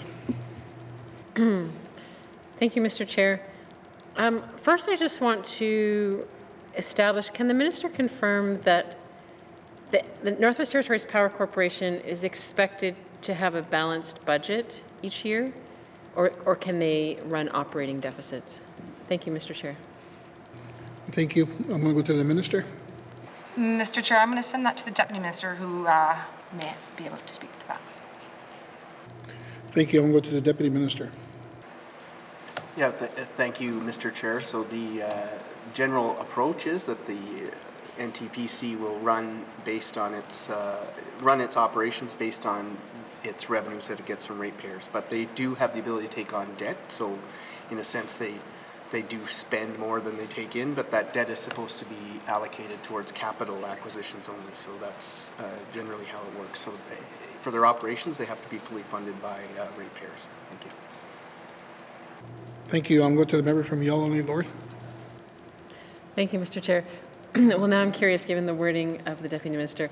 He said generally operating expenses are not covered by short-term borrowing, but have there been occasions where short-term borrowing is or has been used in the recent past for operating expenditures at the Power Corporation? Thank you, Mr. Chair. Thank you. I'm going to the minister. Thank you, Mr. Chair. Mr. Chair, I mean, that would only be in a short-term sense. I mean, again, I expect this is going to come up here today, but so not as a way of running their operations. I think perhaps the original question was whether they're expected to have a balanced operating budget, and so yes, they're expected to have a balanced operating budget, but they can use debt to take on infrastructure costs. Again, Mr. Chair, I don't necessarily have all of this in front of me, and I'm more than happy to follow up with members if with NTPC, they may well be quite happy to come and then speak to members about this in more detail. Thank you. Okay, thank you. I'll go to the member from Yellowknife North. Thank you, Mr. Chair. The problem that we're facing here is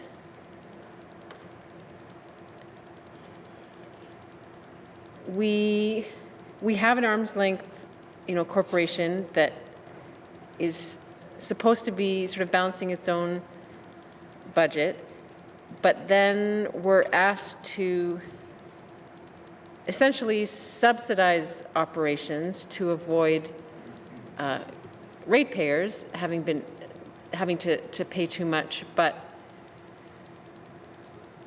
there are not many levers we have to, for example, ask them to prove that they can't do things differently or find savings in different ways as opposed to charging ratepayers. And I understand that that's the role that the Public Utilities Board is supposed to serve.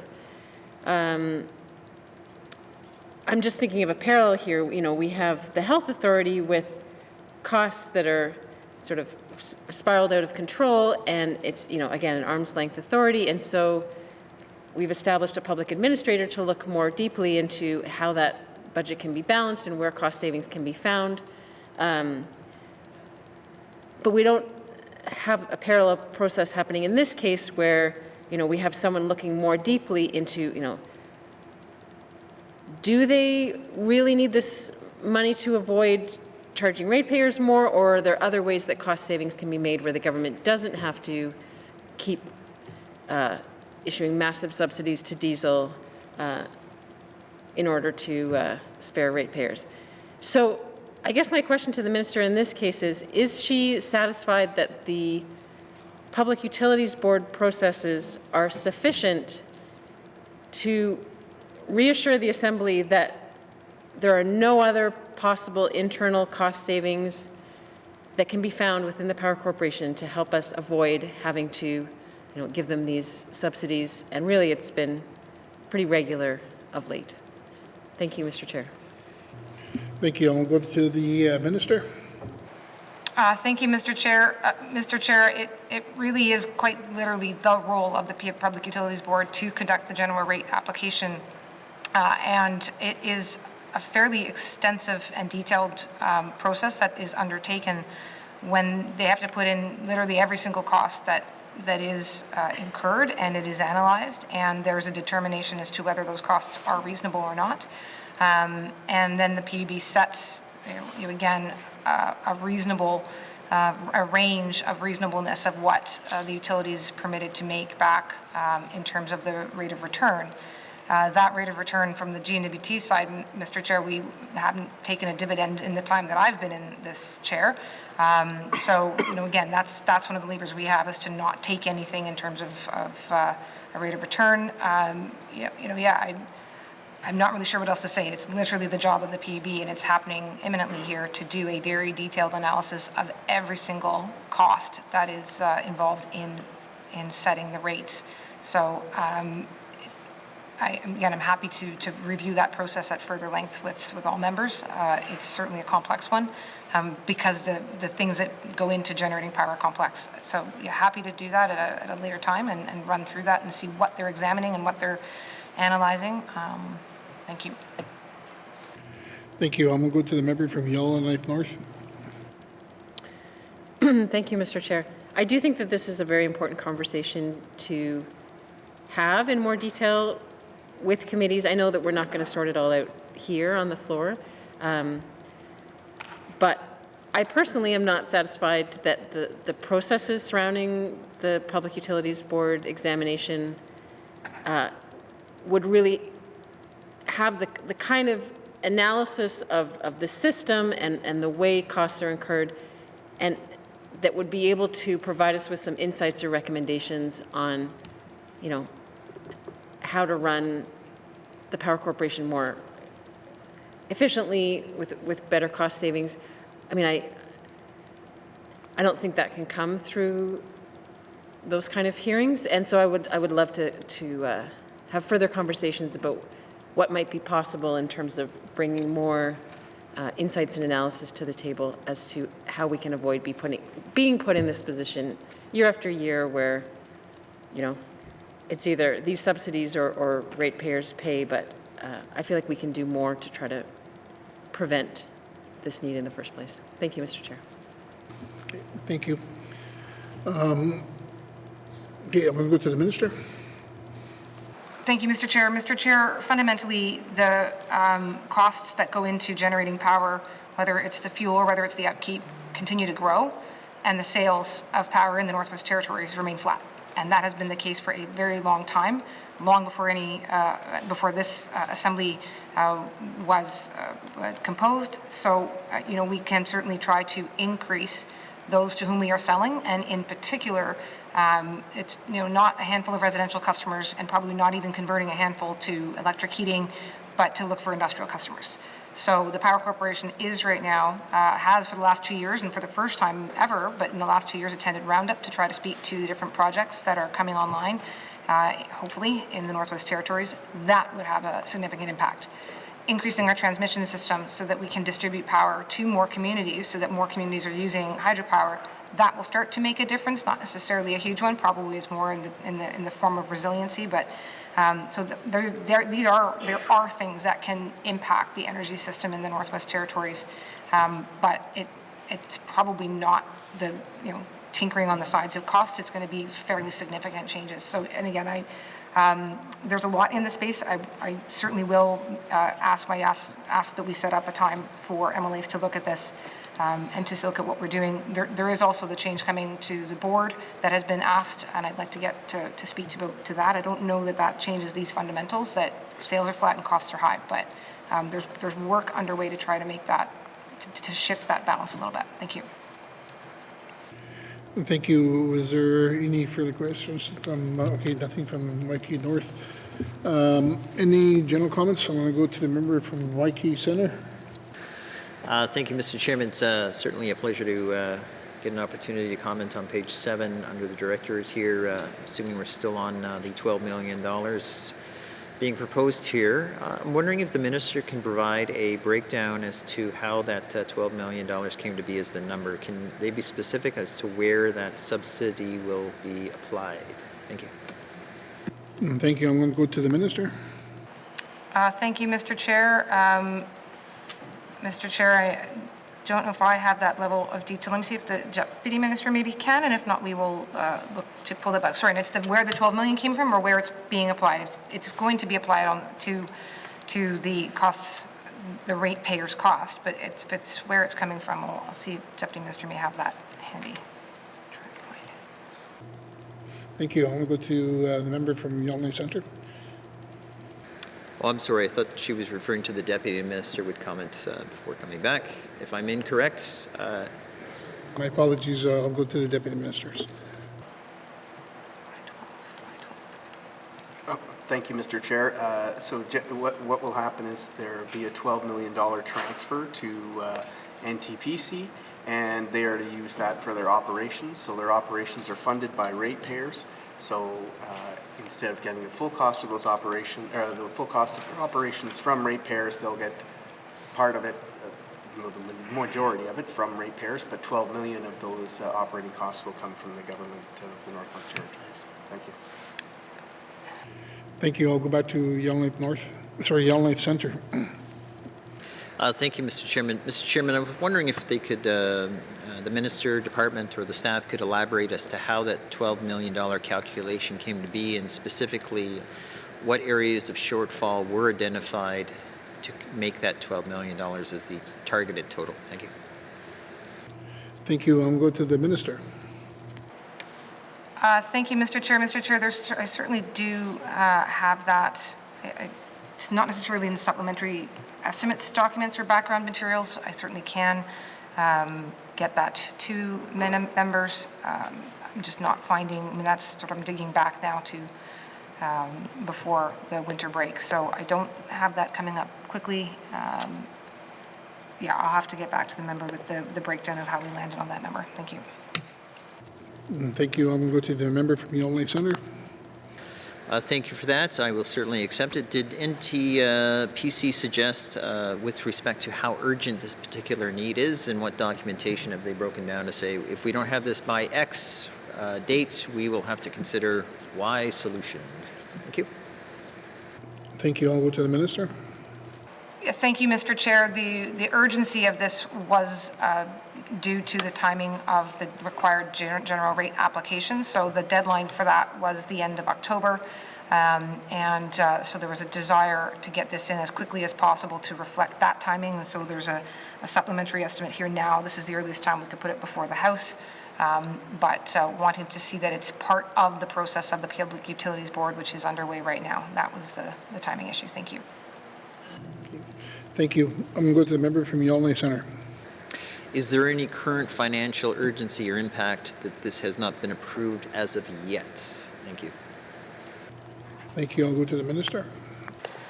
Thank you, Mr. Chair. So, Mr. Chair, if, as I think one of the members earlier was asking, the Public Utilities Board does need to know that there's been a confirmed approval to provide some form of subsidy to what otherwise wouldn't be costs that would be borne by ratepayers, so that it can be considered in part of their process. If it doesn't get approved, it won't be considered as part of that process, is my understanding. Thank you.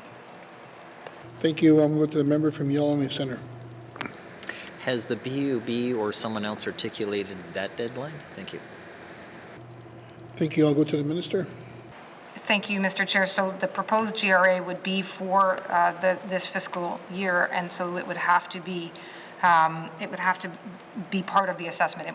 It has to be part of the assessment. So we can't sort of wait till they're done their review or wait till they issue their determination, because their determination needs to take into account whether or not there's going to be a process. And the current year is also under consideration, the 24-25 year is under consideration, so therefore it needs to be part of that year. That's why it's part of this final sub. Thank you. Thank you. I'm going to the member from Yellowknife Centre. Thank you for that. Is the Minister suggesting or implying the PUB process is being held up on this point? Thank you. Thank you. I'm going to the Minister. Thank you, Mr. Chair. No, that's not my understanding. So we did file, or the Northwest Territories Power Corporation did file its rate application in time for October 30th. And by that point, we're able to sort of notify or say that there'd be a subsidy included. A formal letter then gets issued ultimately from the Department of Finance or from my office to confirm that the subsidy has been approved. So they're aware that it has been proposed and hopefully coming. Yeah, it's not my understanding that it's held up. There's quite a lot that's involved. It's many hundreds of pages of materials that are filed to describe and to detail what different costs are. I understand that work is underway. I'm not privy to where they're at or what their timeline is. So I don't think it's being held up. I'm not been told that it is, but I am. It's quite clear that we need to show that it's part of this year in order for it to be applied to that part of the proposed rate increase. Thank you. Thank you. I'm going to go to the member from Yellowknife Centre. Thank you, Mr. Chairman. Just before I get into my question, I want to clearly state I respect, admire the important role NWT Power Corp does and delivers. So the next question isn't a specific criticism against them, but it's how did they come up with the $12 million rather than just going to the magic 8 ball and saying how much do we need? Only you know, those types of things. Like, where is that information on the basis of that dollar amount? And again, that's not about disrespecting them. I mean, to me, it could have been 18 million. It could be 6 million. It's the same. We're sitting here saying they just asked for this. So I'm asking, where does this number come from? Thank you. Thank you. I'm going to go to the Minister. Mr. Chair, I just don't have that in front of me here. There was considerations that were put into different options that could be put forward, and certainly the range could be anything from a complete subsidy to no subsidy. I didn't bring that level of detail. I mean, you happen to have the minister responsible for the Northwest Territories Power Corporation here, but even, and so that's where I know there was some fairly detailed considerations done of what different numbers might do to impact different potential rate increases. I just don't have that math in front of me. So yeah, Mr. Chair, I'm happy to go back to members. I think this was, I know some materials were sent to my MLA colleagues back in October when this was first coming through. And again, I didn't bring all of that back with me today. Didn't anticipate that level of inquiry, which is fine. Again, I'm happy to go back, and if it wasn't in those original materials, we'll beef them up so that it's more clear. Thank you. Thank you. I'm going to the member from Yellowknife Centre. Mr. Chairman, if the Minister is happy to go back to members, I certainly welcome that. Does that also mean that she would be comfortable if members deferred this specific line item but approved the overall sub-appropriation, respecting that we were waiting for that further detail? I'm curious on her thoughts and impacts of that particular decision. We still have several days ahead of us in this session, so that line item specifically come back once we have that clarity. So would she feel comfortable with that approach, knowing that it sounds like a lot of questions are still outstanding? Yeah, thank you. I'm going to go to the minister. Yeah, thank you, Mr. Chair. Mr. Chair, the PUB is already doing their work. The proposal is seeking to bring down the proposed rate increase to a number that is lower than the 24% that would, bring the final estimate down. Yeah, I guess if the member wants to check the math and doesn't like the decision that was made to bring it to this number, I'm not in a position to say whether we should defer or not. I'd obviously prefer to not defer this decision. I would obviously prefer to see that this is done so that the letter can go to the PUB to confirm that there will in fact be a rate subsidy for the members of the public.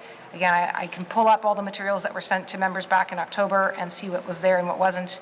I believe I appeared at that time. I've, of course, since appeared again on these SUPs, and it just simply did not, based on those meetings, anticipate this level of inquiry. So I'll be in the members' hands, I guess. Thanks. Thank you. I'm going to go to the member from the Yellowknife Centre. Thank you, Mr. Chair. Officially, I'm not asking the minister to be in any of my hands. In truth, I'm saying we have at least 16 days on the clock. Is it over 3 weeks, if not 4 weeks, something to that effect of this assembly sitting for the current budget? And I was just asking, basically, given the fact that we still have so many days and so many weeks in advance of us, if this specific line item was delayed, are we concerned about impacts or issues? And this way we can get back to this particular specific line item to close it off. Thank you. Later. Thank you. Thank you. I'll go to the minister. Thank you, Mr. Chair. Mr. Chair, the members of the Accountability and Oversight Committee scheduled the timing of the supplementary estimates reviews, and this one was scheduled for today. The PUB is already reviewing this. The 12 million was landed on 12 over 4 as a number that was deemed reasonable to bring the costs down to a rate level that would, while still impactful, obviously be one that can be managed. There was numerical consideration given to what those potential outcomes would be. Again, Mr. Chair, had I anticipated that would be the questioning today, or had I had that sort of heads up, I would have come with that. I have that detail elsewhere. I just didn't bring it as the Minister of Finance sitting on a SUP today. If members choose to defer this today, that's part of the process. And I'll then go back, and if it wasn't in the original October materials, we'll see what we can do to provide more detail on why we are looking to bring the proposed GRA rate down by 12 million over 4. Thank you. Okay, thank you. Is there any further questions? Okay, thank you. Seeing no further questions, supplementary estimates, operational expenditure number 2, 2024-2025, Department of Finance operational expenditure, Directorate not previously authorized, $11,950,000. Does the committee agree? Oh, sorry. I had a hand up from a member I didn't see. Okay. Going to a member from Range Lake. Thank you, Mr. Chair. Mr. Chair, I'd like to move a motion that we don't have planned, so you need to take time to staff, but essentially I move that the Activity Directorate under the Finance Operational Expenditures be deferred until a later date. Thank you, Mr. Chair. Yeah, thank you to the member from Range Lake. What we'll do is we'll take 5 minutes, we'll just prepare a motion. We'll take a short break.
Thank you. I'm going to call the committee back to order. I want to go to the member from Range Lake to his motion.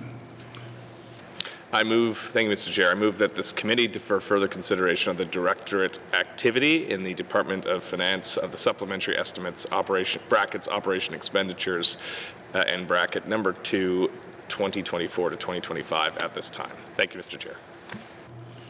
Okay, thank you. To the motion, members.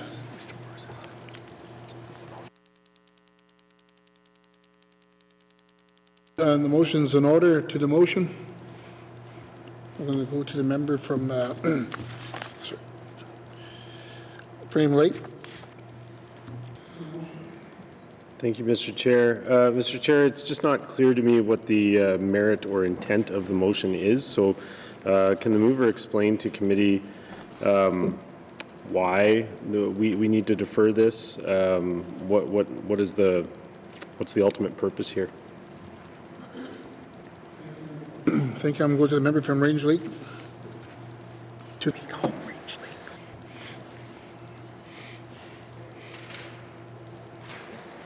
Thank you, Mr. Chair. I was planning to speak to this, which I will do now, I suppose. So if the member will kind of give me his time. So during the course of debate on this line item, the minister offered to, I think the quote my learned friend has written down, happy to bring it back to members. So some questions were raised to the minister around the power rate subsidy. There are a few questions and her own evidence before the committee or words in the committee where we can work more with members. You know, we can take some more time to get more information forward. And when those kind of things happen over the course of debate, if there's an opportunity to wait, I think that's better. We do have time to further consider these estimates. And I think the expectation is that there's a certain amount of preparation for this level of detail when members ask, and maybe that wasn't clearly communicated in the in-camera portion when we review these supplementary estimates. So to give everyone time to bring all the full level of detail to the chamber, to properly understand the members' questions, and given that we don't have to make this decision today, that we can defer this until a later date, until those questions are resolved, because I think if there are outstanding questions, it's more prudent to wait to approve the expenditure until we have answers. And I think there are some substantive questions here as well, not to mention that perhaps there's more money we can put into this subsidy and take the edge off consumers, which I would absolutely support if there's room to make those arrangements. So I think given all that, and given that the minister herself was saying, she's happy to work with members on this and provide more information, let's give her the time to do that and to continue this discussion once all the answers are available. So that's the intent of the motion. Certainly, we don't like to move things that are unprepared, but sometimes through the course of debate, there's an opportunity to just put the brakes on and take a little more time with things. And that's the intention here. It certainly isn't to delay the process. If I don't want to support this, I'll just vote against it. But this is to get more information in the hands of the public and in the hands of members who ultimately are representing their constituents in this chamber. Thank you, Mr. Chair. And happy to, well, I guess I can't answer any questions, but I'm happy to speak to this further if you afford me the time to do so. Thank you. Thank you. I want to go back to the member from Frame Lake to your question. Thank you, Mr. Chair. Yeah, I guess, the member for Yellowknife Center was speaking to this a fair bit. I wasn't paying perfectly close attention to what he was asking for, but I guess I'm just trying to understand here, like, what exactly is the information being sought? What's the intention to do something with it? Are we actually going to change something here? I've heard members raise a lot of concern about the cost of this appropriation to begin with, so are we really considering changing anything here, or are we just gathering a bunch of information? Thank you, Mr. Chair. Thank you. I'm going to go to the member from Range Lake. Thank you. Sorry, that's bemused at the process, but I'm happy to continue to answer members' questions. Thank you for the question. So I think that the intent here is if there's outstanding questions that members want answered, that we should, again, put a pause on it. We are spending $12 million, like the proposal here is to spend $12 million of taxpayer money, and if we're not completely satisfied that that's a prudent expenditure, we shouldn't approve it.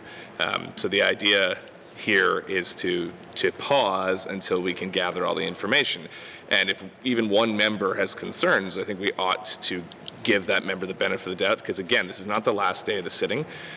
This does not have to be approved today. We still have time over the course of this sitting to approve this if it is deferred today, and that is the intention here. So, I mean, I don't think that there's a significant amount of urgency that we need to get this done today anyway, and unfortunately, we do have to move on to other matters and call the page, so to speak. So it was either approve it today and just wait for more information, or I think, again, more prudently, get the information before we approve the money. Because I've always found it uncomfortable when you have these kind of outstanding questions about an expenditure and the minister commits to getting the information. Typically we get it, but in the moment when you're considering it, if you don't have that on hand, and we do have opportunities to ask these questions in other committees and other processes, but if so, we have plenty of time to gather that information. If we still don't have it on the floor for the public, that is problematic in my assessment. So that is, again, the reason for the deferral is just to give time. There's still plenty of time to debate this. There's plenty of time to approve it. And again, maybe that number does change, but that's up for the members to decide. And once we have the information available to the House to consider, we can make that determination at this time, either by, the minister bringing forward an amendment or a new supplementary appropriation or a deletion or whatever. But I think until we have that information, we cannot make those considerations. And again, if we're going to be prudent stewards of the public purse, we should be able to answer any questions members have here before we move along with approving expenditures. Thank you. Okay, thank you. Is there any other members who wish to speak to the motion? Member from the Yellowknife Centre. Thank you, Mr. Chairman. Clearly, we're here at this particular moment because some of the round of questions I had for the minister and the staff, and essentially what boils down to it is trying to get the essence of what the $12 million is, what it does. I mean, I know what money does, but how it's targeted in the sense of what it does. I mean, there were a few other questions. I'm trying to wrap it up as simply as possible for the member of Frame Lake, so he appreciates that. I also sought the advice or thought of the minister in the sense of the impacts of the delay. I mean, it sounds like a lot of moving parts a lot of moving things are happening here.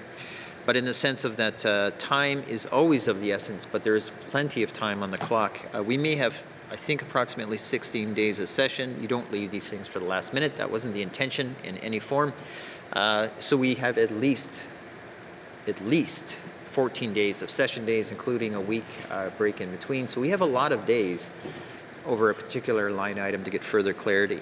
With respect to clarity on for one member or all members, I would say similarly as the member for Range Lake had just pointed out, it's $12 million. It deserves a little extra scrutiny. We're not talking about $20, a discretionary $1,000 or, $100,000. It's $12 million. Yeah, it's bigger than some community budgets, whole budgets for the year. So it's a lot of money. And, I'm worried and think the specific targeted money needs some more transparency, and that's all I'm asking for, and that's all the intent of the motion is. In the end, I think the member for Range Lake's right. If you don't like it, vote against it. You like it, vote for it. Yeah, but I think it's a little more than that. It's about coming to the clarity of decisions and the process of compromise. The process here of compromise is let's just wait on this one line item through this process, and we'll get the clarity, and then those still against it can vote against it, and those who can vote for it will. So ultimately, Mr. Chairman, the issue is not to stop this, but it's rather to have good reflection as to why we're passing $12 million. Now, as a side note, which is very relevant, Mr. Chairman, my experience with $12 million personally is obviously zero, but on paper, quite often. And what I found, and when it comes to budgeting and budget talks, is the smaller the dollar amount, the more energy we put into something. So in other words, we talk about it, tear it apart, demand better accountability, etc. But the larger the number is, the less transparency and discussion we get. We just go, well, we need $12 million. You can't argue with that. But if someone said we needed $10,000 for an outhouse repair job, we'd be talking about that all day. And it's funny, the mechanism of dialogue of democracy. I've seen that on roads, I've seen that on fence repairs, mobile vehicles, etc., etc. The smaller the dollar amount, the longer we weigh in on something. So that's all it's asking for, Mr.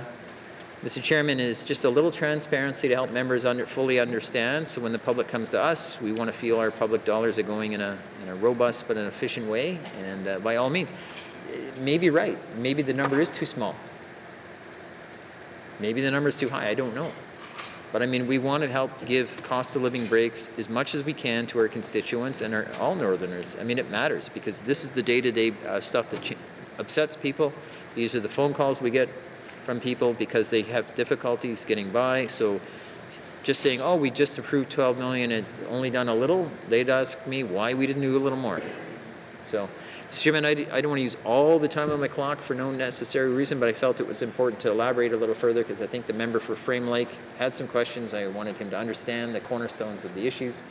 And it's not against the 12. I just feel transparency on the detail needs to be there. And maybe the last thing is, the minister is correct. I want to say that she didn't come prepared with that level of detail. Yeah, most of the time this probably is not necessary, and perhaps the member for Range Lake was right. We should have given them a better heads up as well. So on this type of level. So sometimes that's how it works. You get emotional and stirred on the floor on an issue. So that'll be all, Mr. Chairman. Thank you. Yeah. Thank you to the motion. Next I have on my list is the member from Montfrey. Okay, I just want to ask the minister, so how many, NTPC, how many communities do we represent? Thank you. Yeah, thank you. I just wanted to clarify that there's a motion on the floor. We're debating the motion, so this is just to the motion to the member.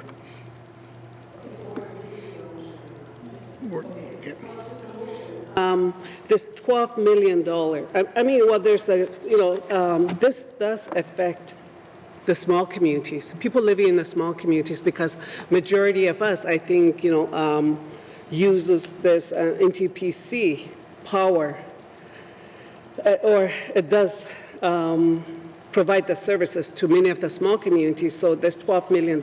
So I just wanted to ask the minister, so is this, if we approve this as it is it to keep the rate down in small communities?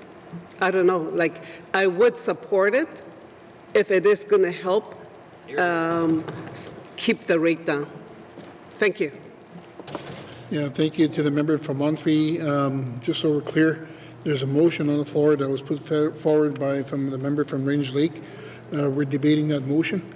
So I just want to, we'll come back to that, but I just want to, I guess we want to move on. Is there any further questions to the motion? There's a motion on the floor. I want to go to the member from Nunavut Lake. Not a question, Mr. Chair. Certainly, out of respect to my colleagues, I'll support the motion if they want to defer. I certainly know that this $12 million is used to offset the rates for the outlying communities, one of which that I live in. Certainly, we'd like to see more of that money in there. We did have an opportunity to review this at the Accountability and Oversight Committee at the time as well to get those details. But again, if the motion is to defer, I expect my colleagues' motions to do that, and we'll get that information back. Thank you. Okay, thank you. There's a motion on the floor. You could speak to the motion that was put forward by the member from Range Lake.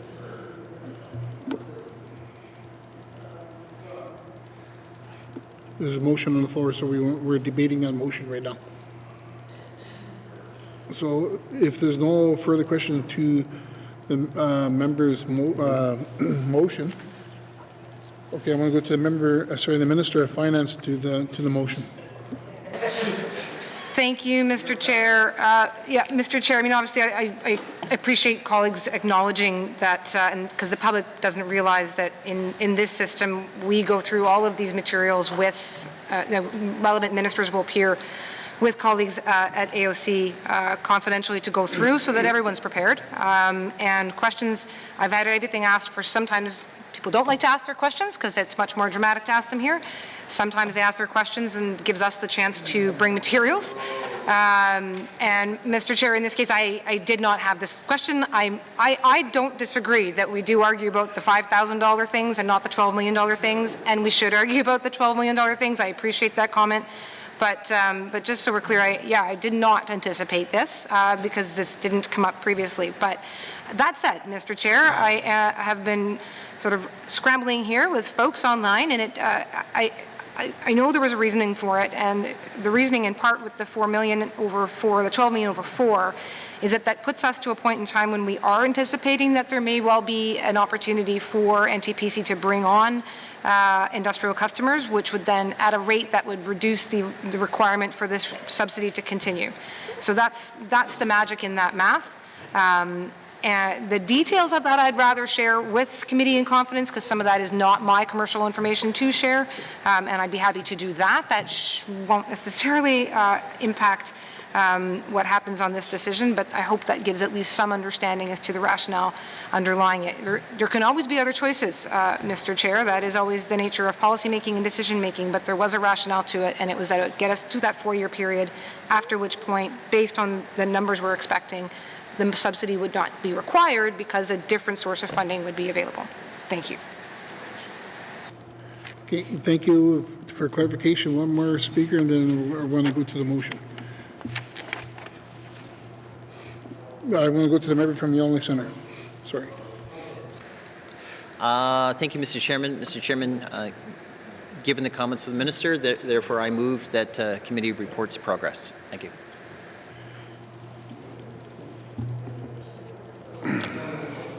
So, there's a motion on the floor.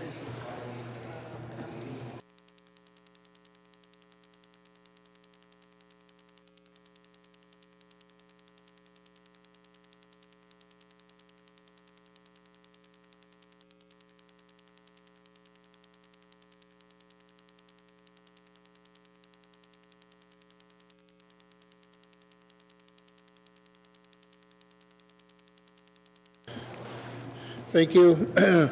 There's a motion on the floor to report progress. The motion is in order and not debatable. All those in favor? All those opposed? Motion carried.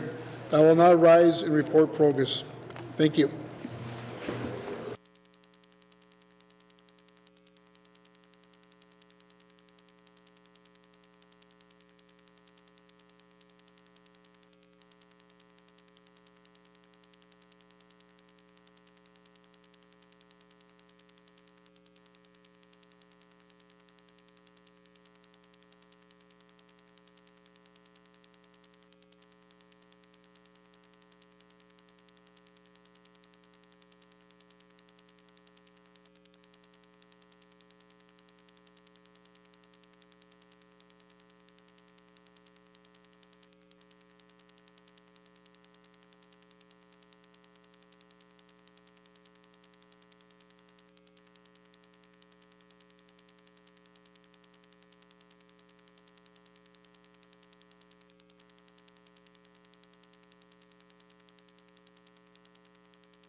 Reports on Committee of the Whole, member from Trinidad Willoughby.